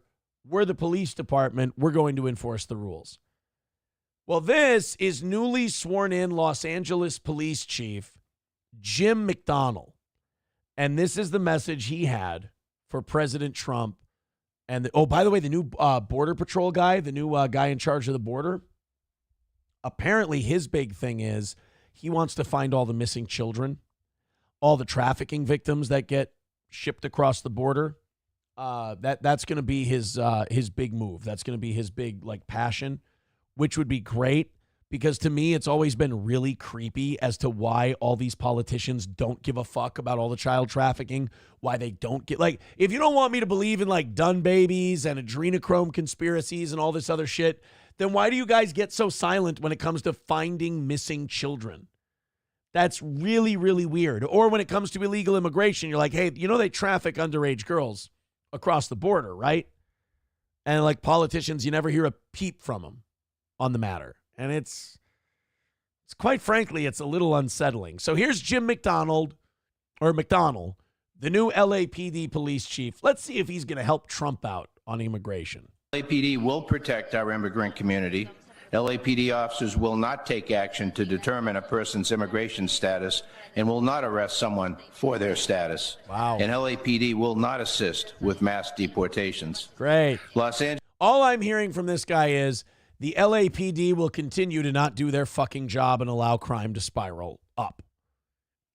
Because the LAPD is also another one of those cities where they don't report their crime stats to the FBI because, well, you don't want to know. The LAPD is another place where it's hey, someone's robbing that Walgreens. And well, just wait till they're done and then we'll take a statement. So the LAPD is just kind of continuing in a recent line of not doing a fucking thing to help. And to me, it's all part of the Soros plan of communism and one world government and breaking down the American government from the inside. Los Angeles is a city of immigrants, and I know immigrants are being disparaged right now. No, they're not. Illegals. And they're not even being disparaged. We're just saying, come here the legal way.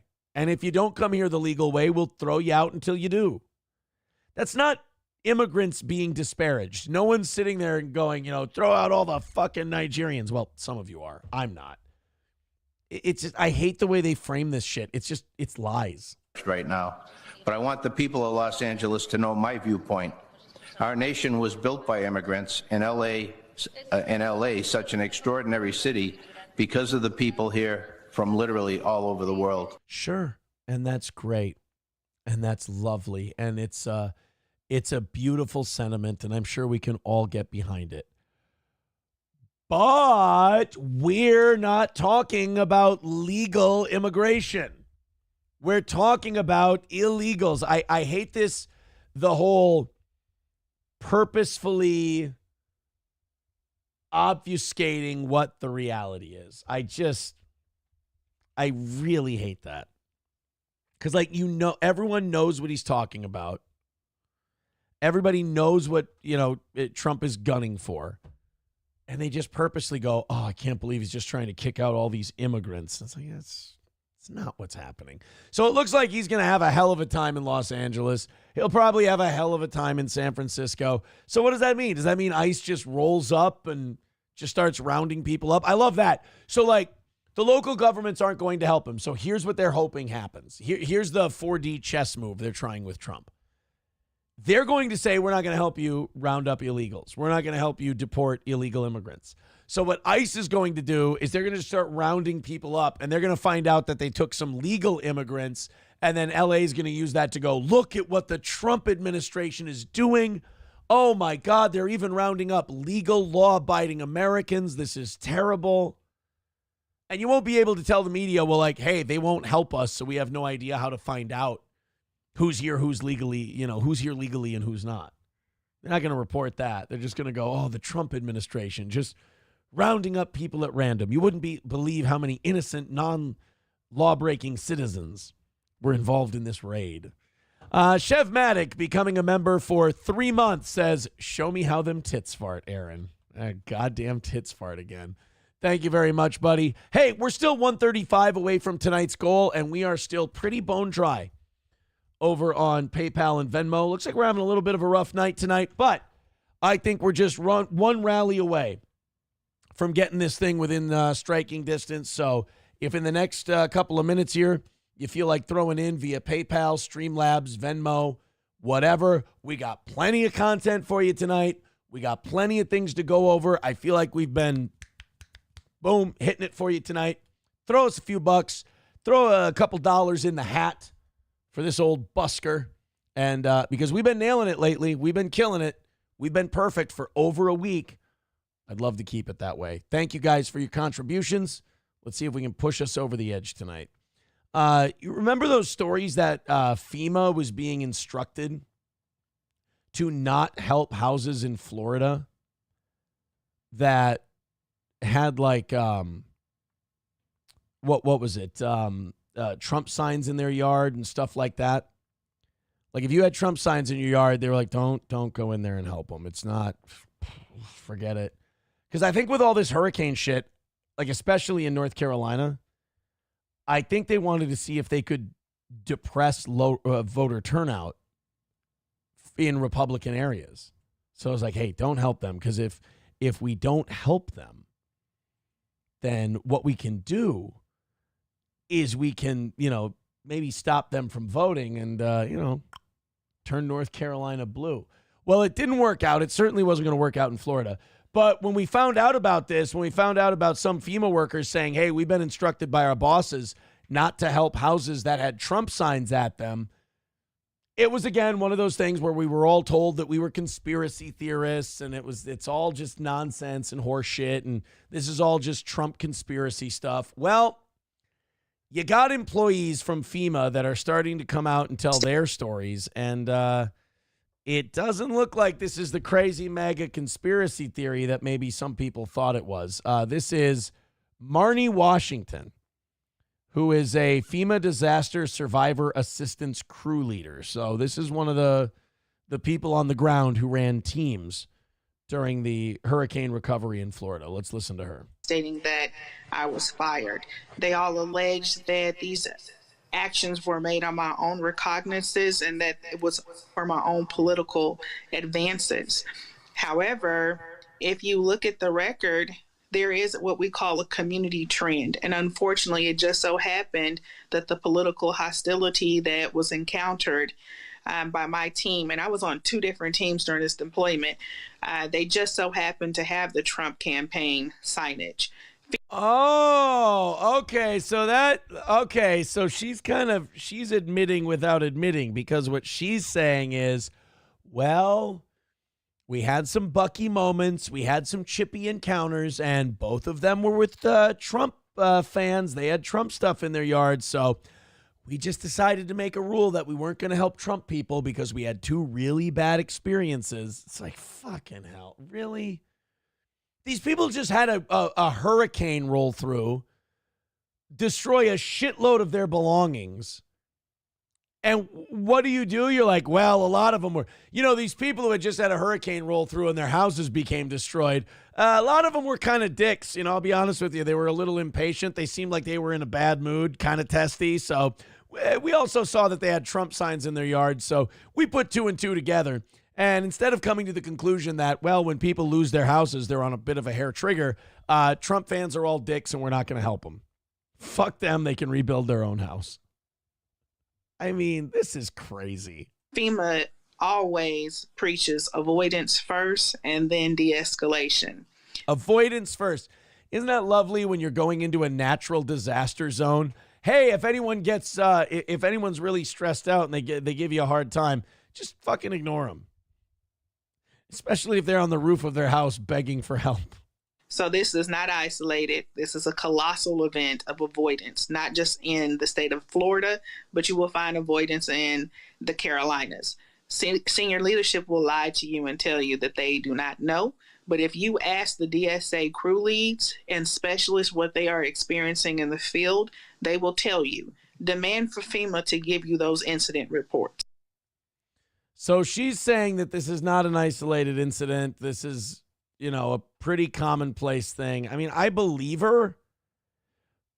But at the same time, is anyone else getting the vibe that she doesn't really feel bad about this? Like, I'm confused because when this started, it sounded like she was like, hey, I got fired. But I don't know what she got fired for. But she's like, I got fired.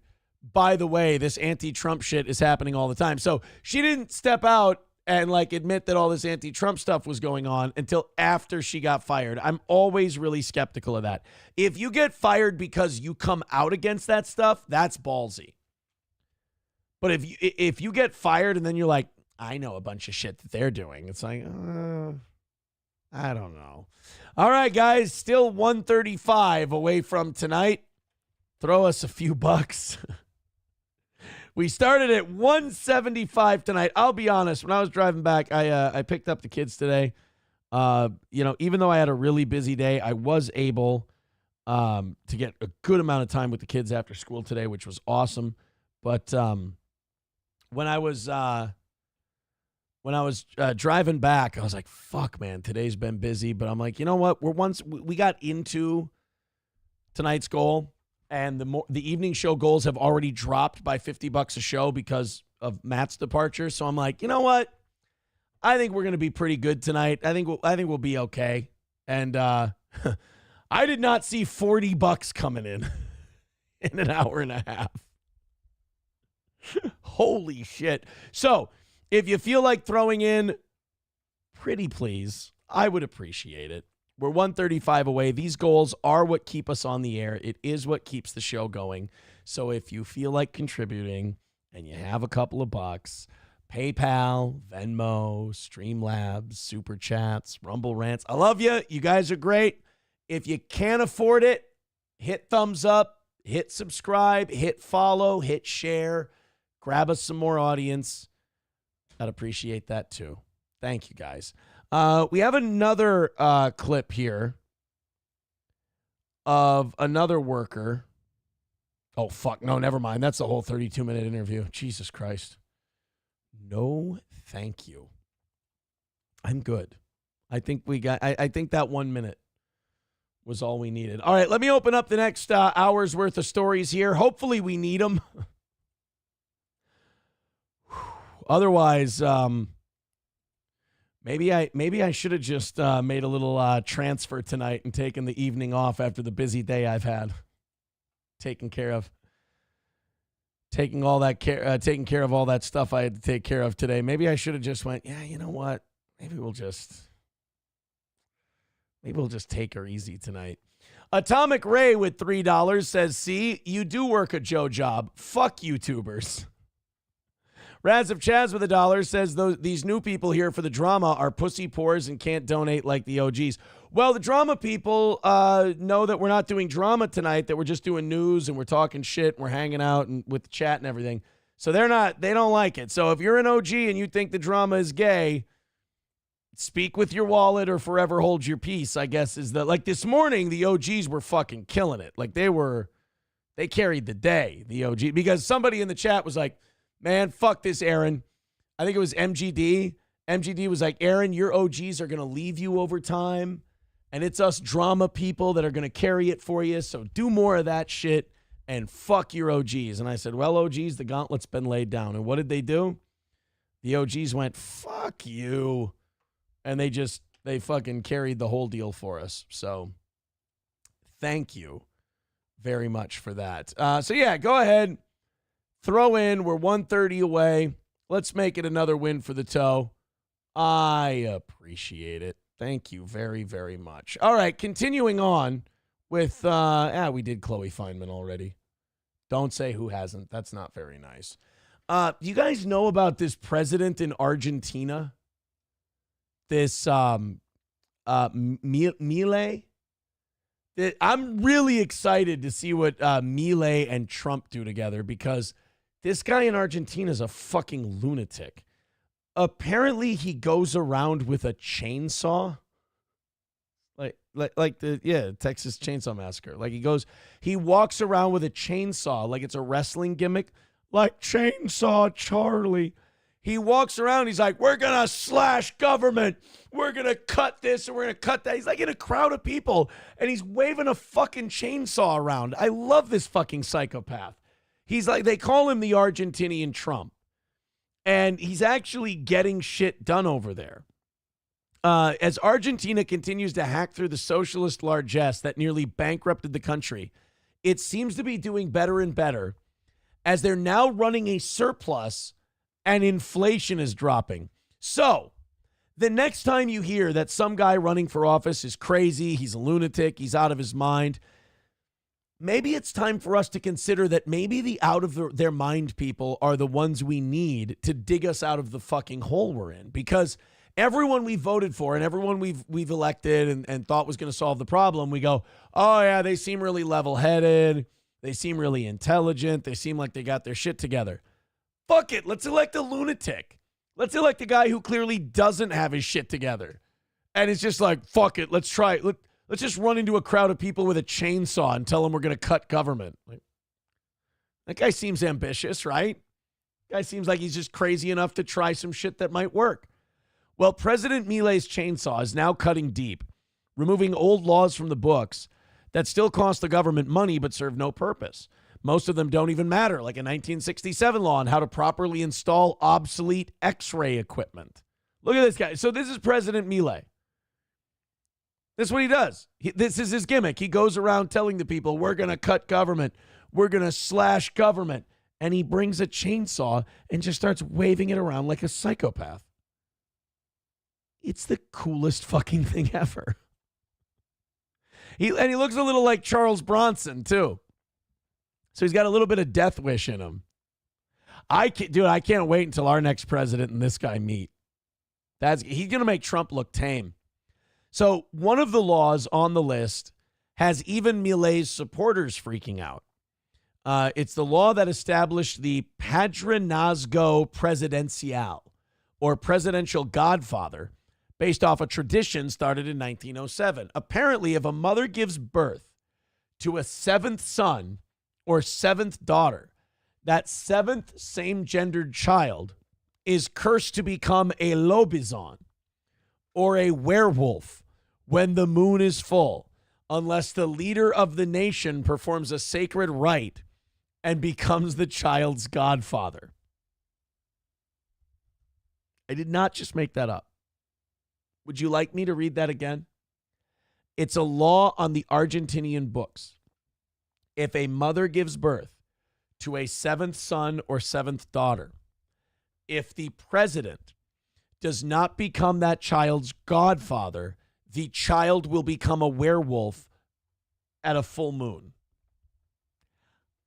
Guys, I don't make the rules. I don't know if there's crazy fucking werewolves running around Argentina or if we've checked this out scientifically, but the rite involves attending the child's baptism, placing a gold medal around their neck, giving them a scholarship towards their education, and giving them a nominal fee ranging from $150 to $300 per year for life. So the government, if you have a seventh son or you have a seventh daughter, the government will give them $300 per year for the rest of their life. They will pay for their school and give them a gold medal just for being born, because in Argentina, they're worried if you don't shell out this money, that kid will then become a werewolf. See? Sometimes you need a maniac wielding a chainsaw so you can get rid of your werewolf laws that are bankrupting your country. More than 12,000 children are estimated to have become godsons or goddaughters to an Argentinian president in the past 117 years. Former President Alberto Fernandez, who left office in 2023, became a godfather to 66 children, while his predecessor, Mauricio Macri, godfathered 159 children. Before them, Cristina Fernandez de Kirchner, a staunch Peronist, I think that's the penis disease, granted the benefit to 1,152 children during her term. So that means that in Argentina, they've got 12,000 werewolf kids. That's $3.6 million a year Argentina shells out on just handing it over to werewolf children. Well, no, they're not werewolf children because they got adopted by the president. This is a real thing. There's no official count for how many werewolves Milei has prevented at this point in his presidency. But the tradition comes from several sources. The Portuguese legend of wolfmen came to Argentina through Brazil. According to historian and journalist Alejandro Galeano, Catherine the Great of Russia believed in becoming the godmother to the seventh son to prevent him from becoming a werewolf. Immigrants from the Volga region of Russia introduced the practice, and it was a Russian farmer, Enrique Brest, who first asked then-President Jose Figueroa Alcorta to become godfather to his seventh son. There was a 1974 law that made this practice official and included daughters. So now the Chainsaw Man is saying that the law is medieval and has no place in a modern democracy. The problem is the people of Argentina want to keep the fucking werewolf law. So now you got your crazy fucking president who's got everything under control because you got a chainsaw running through you got a madman with a chainsaw running through the street going, I'm going to end the fucking werewolf law so we don't have any fucking godsons being werewolf babies. And then the people are yelling back at the Chainsaw Man. They're going, no, Chainsaw Man, we need to protect our country from the werewolves. You're out of your mind. You're unleashing a plague of wolfmen among this country. Argentina is fucking lit, dude. This country sounds insane. Who's going to win? The people who are trying to prevent the wolfmen or the chainsaw president who's running around firing up chainsaws at people? I don't know. Here's some of the tweets. Literally, people are tweeting at the president, I am in favor of maintaining the anti-wolf cub law. Not what I voted for. The presidential patronage law protects us from werewolves. You thought our electorate was retarded. What do you want to remove the presidential sponsorship for? Have you gone crazy? Do you want werewolves? Leave the most mystical law of the country in peace, or the government is over. People are threatening to overthrow the Chainsaw Man's government if he gets rid of the werewolf protections. This is the craziest story of the day. This is another person who wrote, sport hunters from all over the world will come to hunt werewolves. This boosts international tourism. So even the people who are on the president's side are pretty much retarded. Because you've got people going, hey, guys. The president is right. It's time to end the anti-werewolf law. And the president's like, thank you so much. I appreciate it. Yeah, don't worry. I got your back, Prez. I appreciate that. I thank you so much. Plus, Mr. President, think of how great it's going to be when we have all these werewolves running around and we can give hunting licenses for people to hunt them for sport. You understand this president's going to cut his own fucking head off with that chainsaw because of this shit? What? Yeah, Jay Fish says, but what about them tourists? You're going to lose out on all that sweet Wolfman money. Are you out of your fucking mind? I can't. It makes me feel a lot better for America. Helgi writes, just write an executive order for live werewolf traps. Oh, see? Russ Belt with $5 says, how far back is it to be an OG? Before the jizz tasting or earlier? I've never... You know what? I'm just done. I'm done. I don't know if I can defend myself anymore.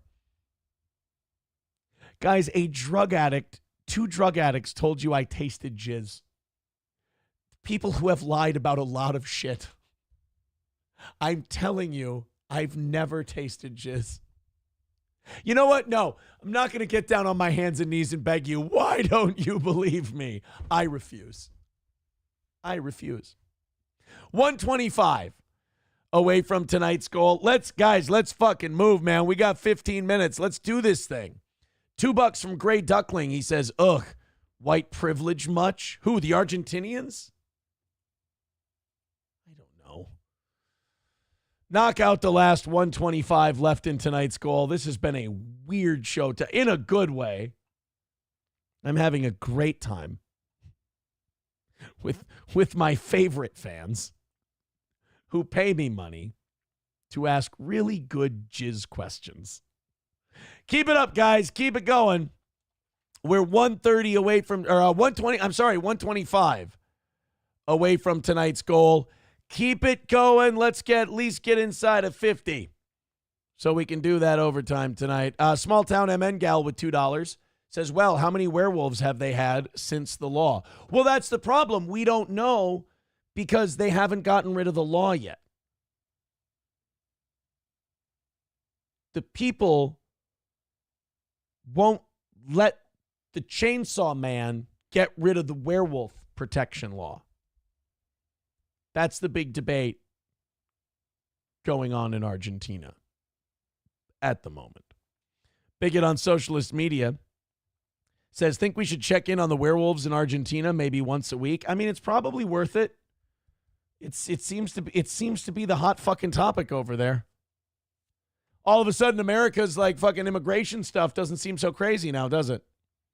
The Pants Maestro says, I mean, look at you. That's why I don't believe you. That hurts.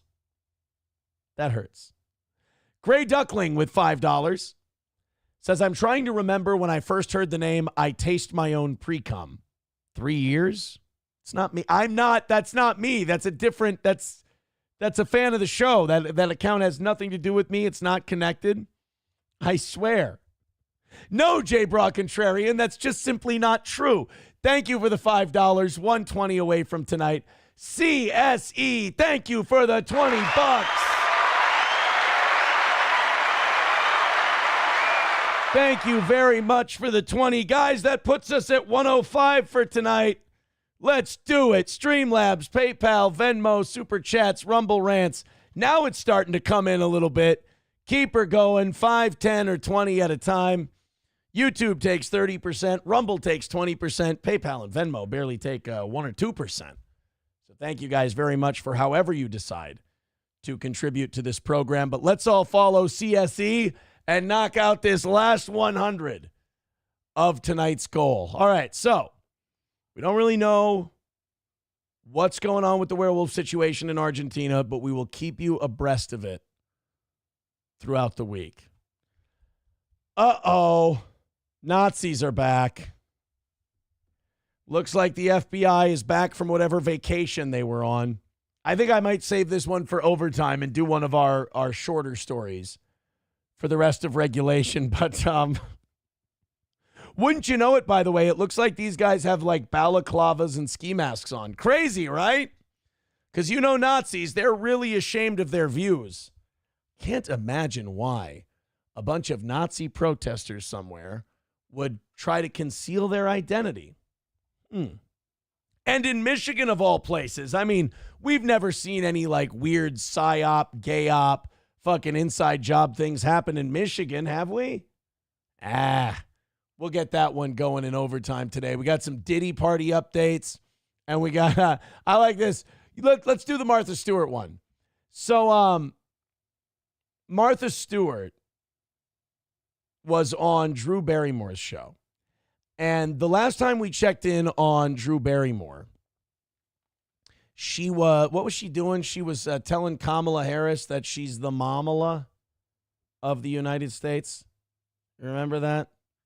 You remember the mamala, Kamala thing? But Drew Barrymore has a daytime TV talk show, which to me is still just fucking insane. And she had Martha Stewart on recently, and it turns out Martha, not a big fan of Drew Barrymore's closeness, shall we say. Let's take a look. Uh-oh. Hold on a minute. There we are. Makes you soft and gooey, though. What makes me... Fuck. What makes me soft and gooey? Salt and carbs, thanks. Trying to get to the gym a little more, but, some days it's the sodium calls my name. Drew, you fucking bitch.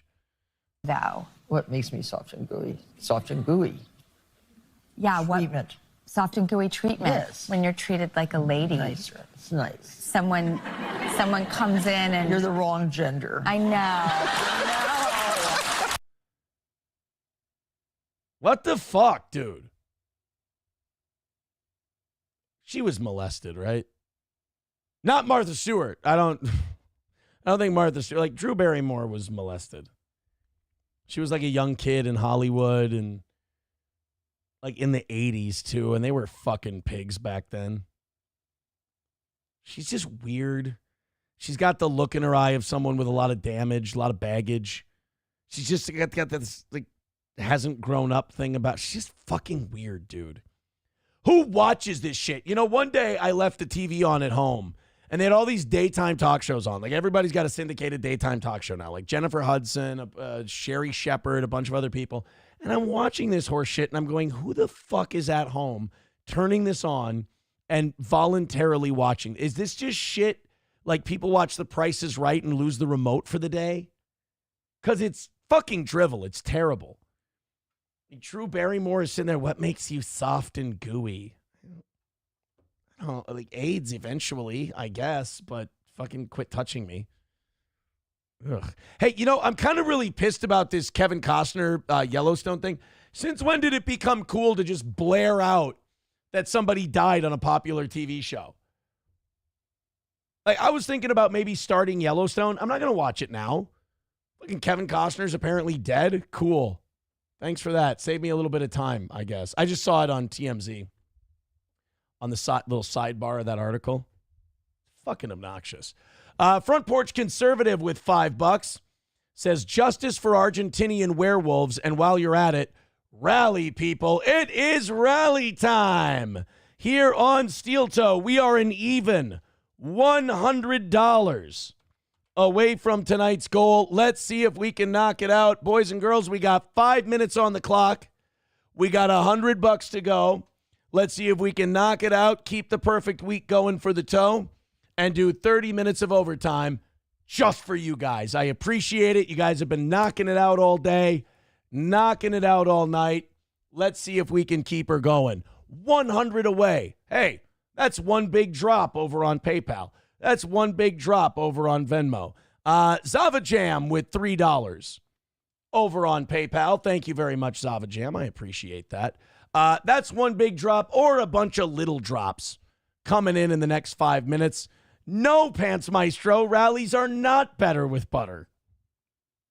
But they are rallies. Rallies are better when everybody drops in.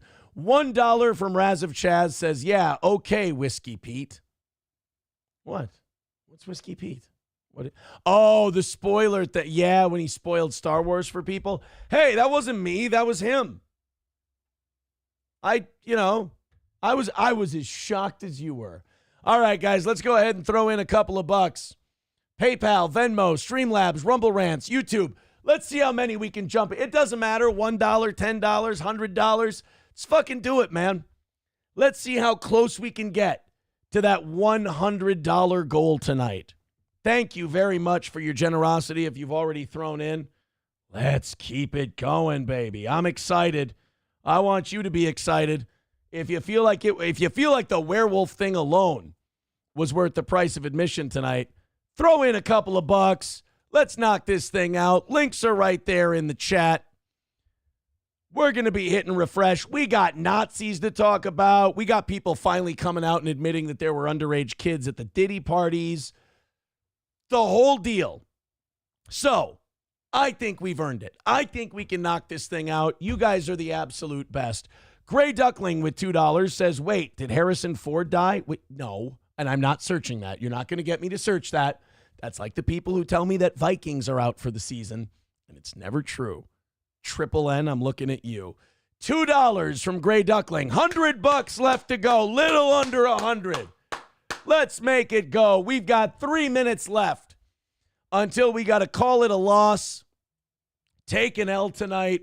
Let's take a look first. Michael with $20. He says, spoiler alert, John Cena kicks out at 2. Why? Why? I thought maybe he would have lost that time. Fucking dick. Thank you for the $20, Michael. $80 away from this evening's goals. Nazis and sex parties. That's what we've got for overtime tonight, or your requests as well. Let's do it. $80. Get inside of 50 and you buy yourself a little extra time. 2+ minutes away from determining whether or not we're going on. Thank you guys very much for your contributions. MSO says, let's do it 10 cents at a time. I don't fucking care if we do it $1 at a time. It doesn't matter. Willy-nilly with $1.99 says, how come $1 and $2 chats don't count? They absolutely do. Like somebody just gave that $2. So when somebody dropped in that 20, knock it down by 20. Doesn't matter what the fee that came out of it was. You just dropped that $1.99. Next person who drops $5 on YouTube, it counts as a whole $5. See how it works? I'm glad you asked. All right, guys, $80 to go. Let's see if we can do it. Knock it out. Call it a win. Oh, $10 coming in from Vince. See now, willy-nilly? There you go. Now, that doesn't count as $7. It counts as 10. Vince says, would it be possible for two drug-addicted freaks to use a surrogate mother to create a mutant crack baby if one was barren and lifeless? That is a great hypothetical. I have no idea. Vidam with $5 says, Aaron, were Ross and Rachel on a break? Yes or no? I don't. God, I was never a Friends guy. I'll be honest. All right, guys, $65 away from tonight's goal. We're getting close. Fire away. Streamlabs, PayPal, Rumble Rants, Super Chats. Thank you very, very much. 1 minute away from knocking it out and calling it another win for the toe. Can that 65 be hit? We will find out very, very shortly. Neil with $20 via PayPal. Oh, my God.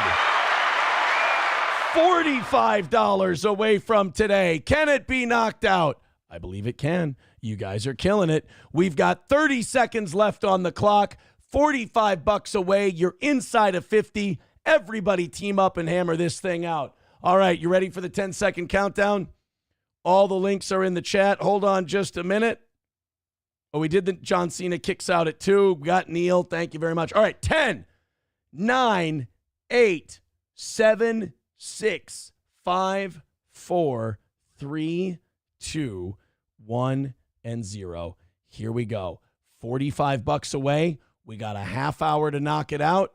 If you're feeling generous, let's team up and hammer out the last 45. Links are in the chat. Go in there, throw in a few bucks, and we'll get this thing all taken care of. And we've done it all 20 and under tonight. That's the way to do it. That's how you knock out a fucking steel toe goal. Everybody with 5, 10, 15 bucks throwing in, couple of 20s in there. Thank you guys very much. Everybody who contributed tonight, cheers, man. Thank you. We're going to knock out that last 45, and we're going to call it a big win for the toe. Hit like, hit subscribe, hit follow. Thank you guys so much for your support. I appreciate it. Elza Belza says, check Jizz Labs. There's no Jizz Labs. It's Streamlabs, PayPal, Venmo. Das Optic Nerve says, check Gizmo. There's no Gizmo. And J-Broad, don't think I don't know what you mean when you say this kid's got spunk. I don't appreciate it. I feel like you think you're getting one over on me. Call me paranoid. Call me paranoid. But I think you're making fun of me. I do. There are certain rumors that even if they are untrue, they stick with you forever. In that regard, it was a success. Bappa Shab says, check Cumble Rants. It's Rumble. You missed the R key. They're not even close to each other. The C is down here. The R is down here. You missed the home row, you fuck. All right, guys. Throw in a few bucks. Let's knock out $45. You can even make your best. We can keep the cum bit going and knock out tonight's goal. Thank you very much. All right, let's talk about, let's do the Nazi story. I trust you guys. You're good for it. You throw in the $45, I'll bring you the Nazis. That's how this show has always worked from the dawn of time. Chip Oh, and we I got an ad first. Got to do. Oh, Chip and Joanne. You know, usually, no, let's not be racist. Let's just not be racist. Let's just put it this way. I've always found her cute. You know, and it maybe goes against my normal tastes. Does that make sense? I always liked her. All right, here we go. Let's, Jesus fucking Christ, how much airtime do they get? All right, here we go. Nazis. We got Shock and Nazis. fear at a performance of The Diary of Anne Frank. Not because the disturbing details. By the way, not a bad play. The Diary of Anne Frank, not a bad play. You know what's a really tasteless play? The Diarrhea of Anne Frank. It's terrible. It's from when she had dysentery up in that attic. Shit leaking through the floorboards. It was disgusting. I hated it. I walked out of it. It was gross. I thought it was cheap and tawdry, but it exists. From her diary, but because of what was happening outside, Nazi flags being held by several people gathered outside of the production. This Come video on. shared on social. There's fucking 4 of them. Suck my dick. 4 guys just got together and was like, all right, dude, here we're going to do. We're going to go out. We're going to hold Nazi flags right outside the theater where they're having the Diary of Anne Frank. Fuck you. You know, I'm really starting to feel like my intelligence is being grossly disrespected by the FBI. Because it's always shit like this. It's always like 4 guys who are in good shape, you know, who look like they work for the Bureau. And they're always wearing masks. But none of these Nazis want their faces seen. None of them. Now, you go to like a down-home, southern, inbred, fucking retard, racist convention, and these guys have tattoos on their neck, on their knuckles. They're showing their faces. They're like, what's his face in Breaking Bad? Uncle Jack. They're all like Jack and the white supremacists in Breaking Bad. They're not afraid to show their face. Remember, one of the most charming scenes in Breaking Bad was where Jack and his boys were having breakfast one morning. I think it was after they had just killed a bunch of people. And they were having breakfast. And the waitress came over and asked if she could get him anything else at this diner. He was like, no, sweetheart, I think we're okay. And I was like, oh, the Nazi just called the nice young waitress sweetheart. He's not so bad. He's a nice guy. And you're like, wait, oh, he's a Nazi. I forgot. But they showed their face. They went out. Tell me you're a Fed without telling me you're a Fed when you've got fucking motorcycle helmets and ski masks and balaclavas on. Yeah, but we're Nazis. We're proud white men. We don't. Shut up. Show us your fucking badge. Take off the mask. We got you. That's how it should be. Like if we just look at, if we walk up to you on the street and we go, take off your mask, show me your FBI badge, we got you. You should have to do it. Social media shows the demonstrators flying the Nazi flag outside the American Legion where the play was being performed. Oh, yeah, because if there's a place that fucking Nazis are going to protest, it's a Legion. Stop it. They really do think we're fucking stupid to believe this shit, don't they? Paul joins us now. You are tracking this. Were there words? Do we know anything about these protesters? And did people inside know what was going on? They were told during intermission, Sarah, important to call this. Why? Why would you tell them during intermission? Why would you ruin? They're there to watch a story about a little Jewish girl running from the Nazis. And in between breaks in the action, you go, attention, people here to enjoy the play and immerse themselves in this and forget about the world outside. There's 4 FBI agents dressed as Nazis outside. Just thought you should know. Enjoy the rest of the play. Don't say, let them figure it out. Nobody's getting hurt. They work for the Bureau. They can't hurt any. They literally can't touch any of you. That's exactly what it is, as you point out. This is anti-Semitic hate, and it was on full display over the weekend in Livingston County, Michigan. Several men, not just several individuals, using masks to hide their faces, not only waving Nazi flags. Right, because if they didn't wear the masks, we'd be able to cross-reference them with the Bureau, and we'd see them on the website. I love that. I love the whole, yeah, well, it's too bad we couldn't identify them because, they were wearing masks. Oh, it's not always convenient. There's always 4 of them. Flags, but also reportedly shouting racist slurs outside that Legion where the play was taking place. According to several reports, they eventually vacated the premises after the Legion asked them to leave. We have reached out to authorities for more. Right, which is what always happens, like Nazis who are trying to rile shit up and all that. They're like, yeah, white power, this and that. And then the Legion owner comes out and goes, you guys mind moving down the road? Like, oh, yeah, sure, no problem, buddy. We're protesting the Jewish play that's here. Could you guys do it down the road? Oh, yeah, sure, sorry. We didn't know. I didn't realize I was jamming you up. My bad. We're Nazis. We're not assholes. I mean, we'll go, yeah, down there? Okay. Thank you. Business owner down there isn't open right now, is he? No, okay. So, we just don't want to bother anybody. That's all. More information about this, and what we understand is they were out there demonstrating during this production of the Diary of Anne Frank, which, as we know, it tells the story of the Jewish teen that lived in hiding from the Nazis along with her family. No, she wasn't. She was the lady who was deaf, dumb, and blind until the miracle worker came and knocked some smarts into her. I watched Clerks 2 recently. Sorry. And even Anne fucking Frank could see that she's crazy about you. During the atrocities of World War II. Well, then I guess this guy is like Anne Frank, what with the diary and all. No, he's like Helen Keller with the disability. The theater company that put this production together, that did manage to actually complete that performance after that intermission, releasing a statement, Sarah, which I believe is really quite powerful. I'd like to share this with you. The Fowlerville Community Theater Company writing that the presence of protesters outside gave us a small glimpse of the fear and uncertainty felt by those in hiding. See, like this to me makes me feel like this is either like they're glowing, they're feds, or that the fucking people doing the play did this to get publicity for their play. Dude, there are no fucking Nazis left. Do you know how I know there's no Nazis left? Because you guys have to keep inventing Nazis out of people who like don't hire enough trans people for their pizzeria. So I'm sorry. Every time I see people flying swastikas, freshly opened swastika flags that have never been used before, I'm going to see those people glowing in the dark. I'm going to see that they're feds.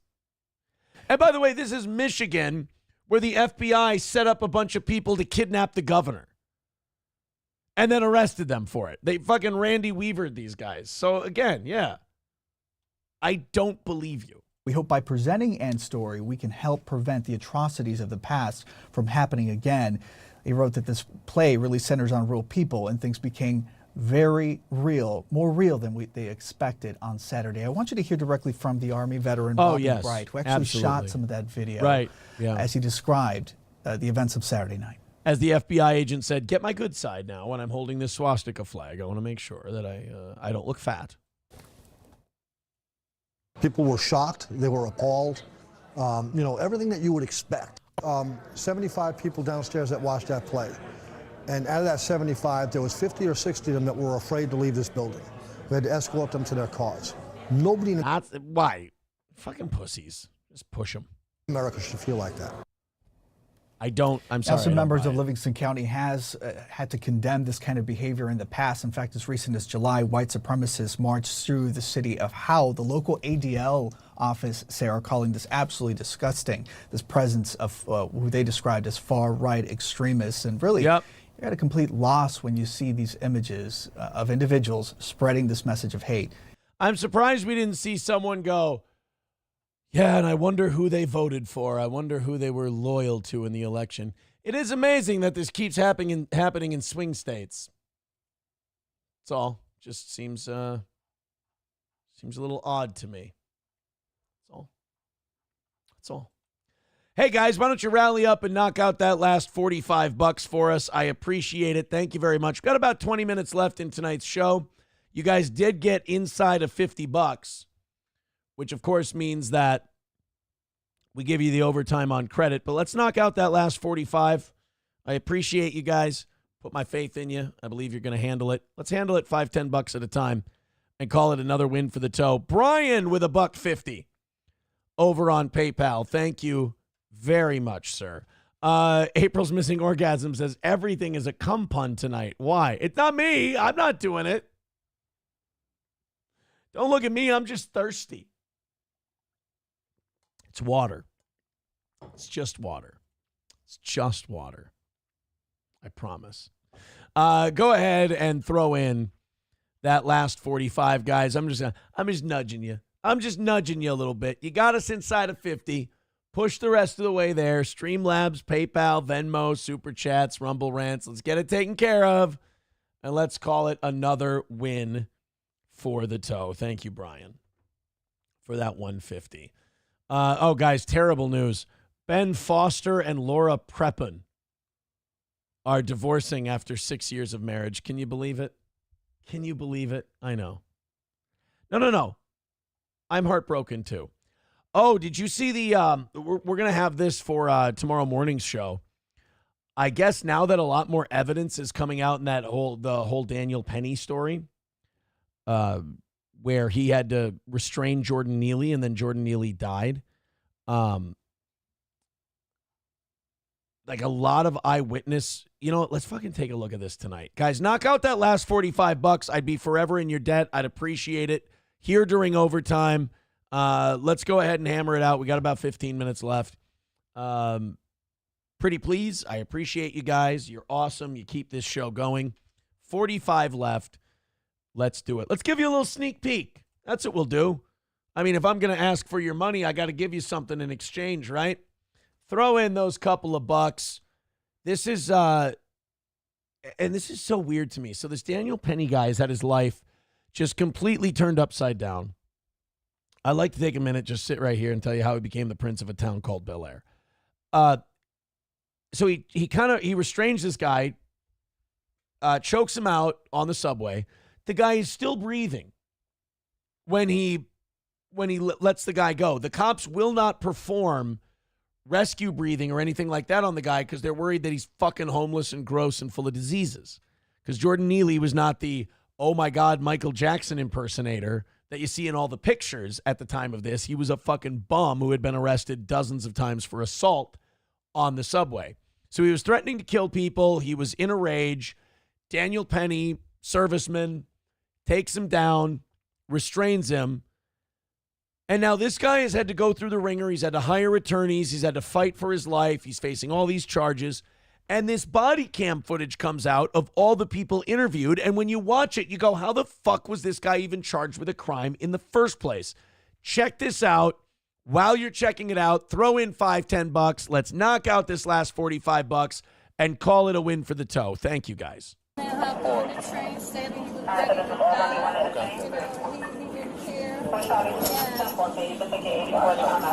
It's been belligerent and then you heard that? They just asked her.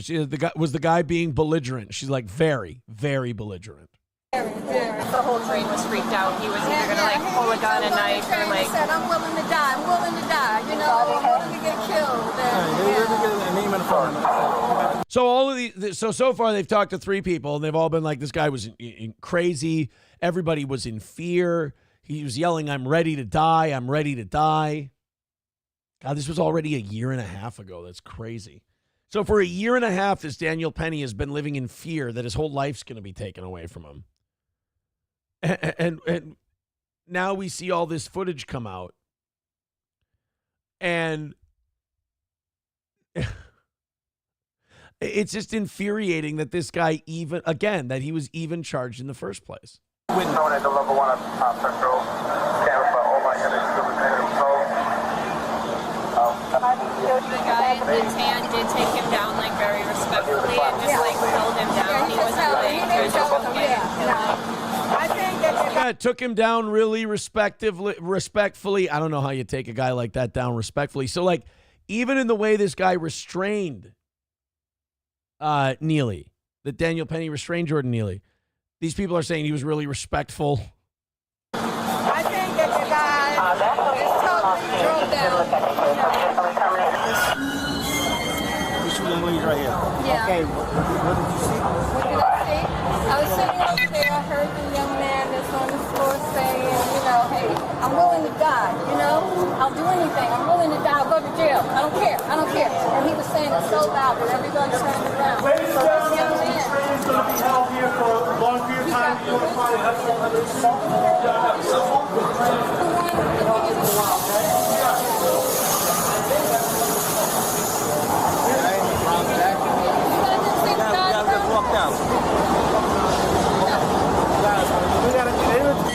young ladies right here. Yeah. Okay, what did you see? What did I see? I was sitting over there, I heard the young man that's on the floor saying, you know, hey, I'm willing to die, you know? I'll do anything. I'm willing to die. I'll go to jail. I don't care. I don't care. And he was saying it so loud that everyone turned around. So this young man, he got belligerent and he tackled him down. The one that just passed away in the brown jacket, the one that just went past. The guy in the brown jacket? Yeah, you got to see the guy in the brown jacket. Yeah. We got this one of the guys in the precinct. You got a brown jacket, tan jacket. Take him to the precinct right now. They're taking him back to the 5th precinct. So he took him to the ground. The guy with the brown jacket took him to the ground. Yeah, he took him to the ground and gave him a chokehold. Not a hard chokehold, just enough to secure him. And the guy. Yeah. So even the people, the witnesses, and God, like just listening to this, by the way, makes me never want to live in fucking New York. Oh my God, what a shithole. Some people like it. That's fine. You can dig it. That's cool. But it's just, ugh. It's just fucking gross. It's loud. I've seen like 4 people walk by that are just gross. It's just, ugh. Sucks, man. It like traumatizing. There's just all the squealing and the loud and the, yeah, fuck it. But even she's saying to the cops, she's like, he didn't even put him in a big chokehold. He just like restrained him or whatever. It's fucking wild. And it's all racial politics, the reason that this guy even got charged in the first place. And he kept holding him, all right? And then that's when everybody totally realized what was going on. And I think this guy's on drugs, you know, because when he came in, he was unbelievably off the charts. He's scared. Did they ever do a talk screen on Jordan Neely? Did they ever find out if he was on some shit like George Floyd? Because this woman just said, she goes, he was on something. He was fucked up. The living daylights out everywhere. How did he bring him down to the ground? Like he picked him up and threw him on the ground?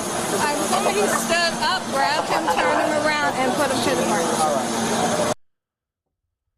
So like everybody they talked to is like, yeah, this guy was a madman. He was threatening people. He was scaring the shit out of people. Again, I just don't understand how they could charge the guy after all this stuff. Like,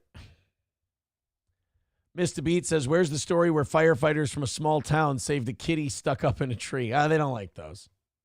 They don't like those. Mr. Beat says, I never take the subway. It just sounds like I'm just listening to it and I'm like, man, I really was just kind of made for the kind of town I live in. Just kind of small and quiet and just the loud and the screechy. Atomic Ray says nobody feared for their life except for the guy protecting his. Jordan Neely toxicology.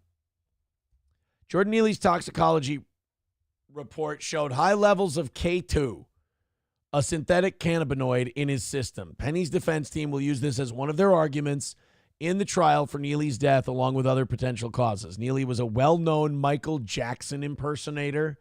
The city medical examiner ruled his death was a homicide caused by neck compression. Michael, you know, it's funny, the AI overview doesn't list that he was also a multi-time criminal who was arrested for assaulting the shit out of people on the subway numerous times. Wonderful.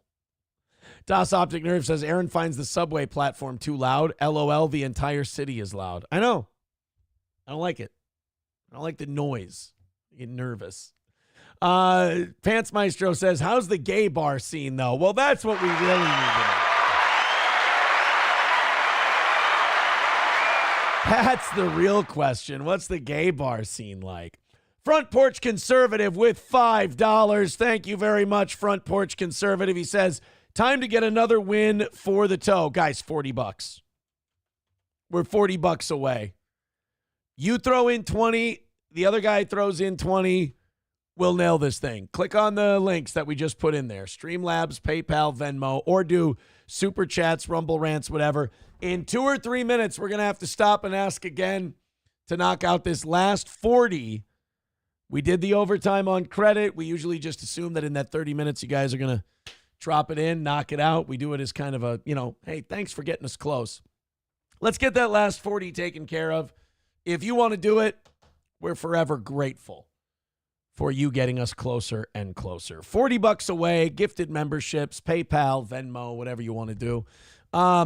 It looks like a person has come forward to confess some things on the Diddy party situation that we kind of knew about, but a lot of people are staying nameless.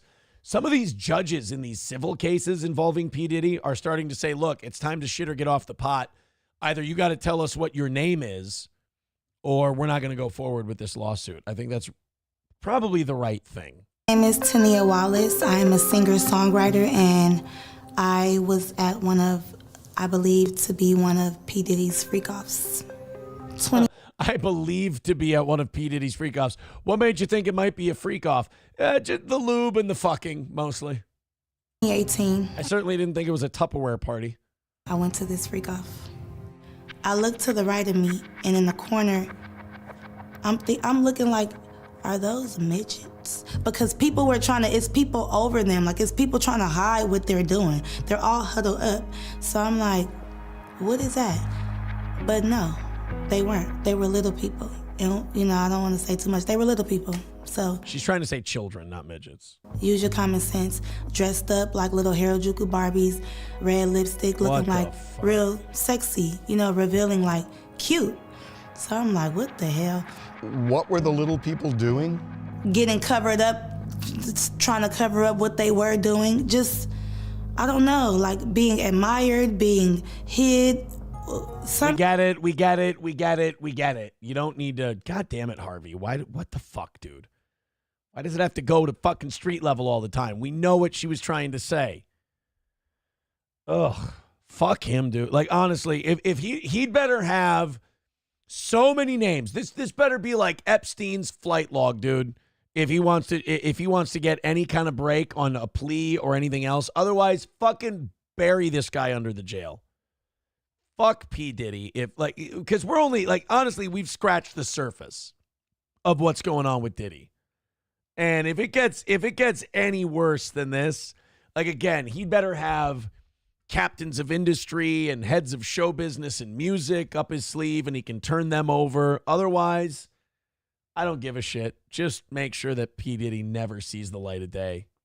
Ever, ever, ever again. All right, guys, we got 5 minutes left in overtime tonight. We're just asking that you knock out the last 40. You got to 45. You got inside of 50. And as getting inside of 50, we do give you the overtime. We say we do it on credit. That's what we established a long time ago. All we ask is that you guys hammer out the rest. So $40 away. Let's see if we can get this last few bucks. Thank you guys for joining us also.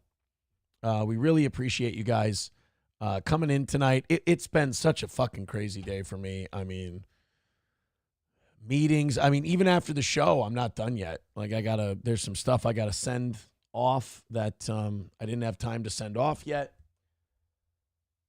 It's been a wild experience. But I met with a lot of people who were incredibly helpful, incredibly supportive, helped me out a lot. And someday, very soon, I'll be able to tell you all about it and thank those people. And it's just been really, really cool. Right now, we're just looking to take care of this last 40 and make it whole for this overtime that we did tonight. So Streamlabs, PayPal, Venmo, Super Chats, just $5 or $10 from a few people here, and we can call this thing a win and be done with it. Bigot on Socialist Media says, what is the Department of Government Efficiency? Trump names Elon and Vivek to lead it. I think that's the idea behind the government efficiency department is that that's going to be the one that finds out how much money we can slash out of all the different departments and the government budget. I'm looking forward to that not being a giant bureaucracy that's a total bust. I'm hoping it works out, and we'll talk about it tomorrow. We got a lot coming up on the morning show, man. I just really hope that you guys hammer out this last 40 for us. I appreciate it, man. Look, I'm happy. Positive power of positivity here on the toe. Let's knock out this last $40. I just want to do this overtime for you, and I want you guys to, bring it on home. So if you got 40 sitting on you, throw it our way. If you got 10 sitting on you, throw it our way. Thank you to Front Porch Conservative for the 5. I appreciate that. $40 away from knocking it out. We got 2.5 minutes to go. Otherwise, we did. You guys got an extra 30 minutes, and we came up for $40 short today. We've had a perfect week so far. We'd really like to keep that perfect week going. So if you got a few extra, throw it our way. 2 minutes left. 2-minute warning. All the links are in the chat. Again, love you guys. You're fantastic. You keep this show on the air. Want to knock out that last 40. Thanks a million. I can't tell you how appreciative I am that you guys are here. Hit like, hit subscribe, hit follow. Let's nail the last 40 and call it a W. What do you say?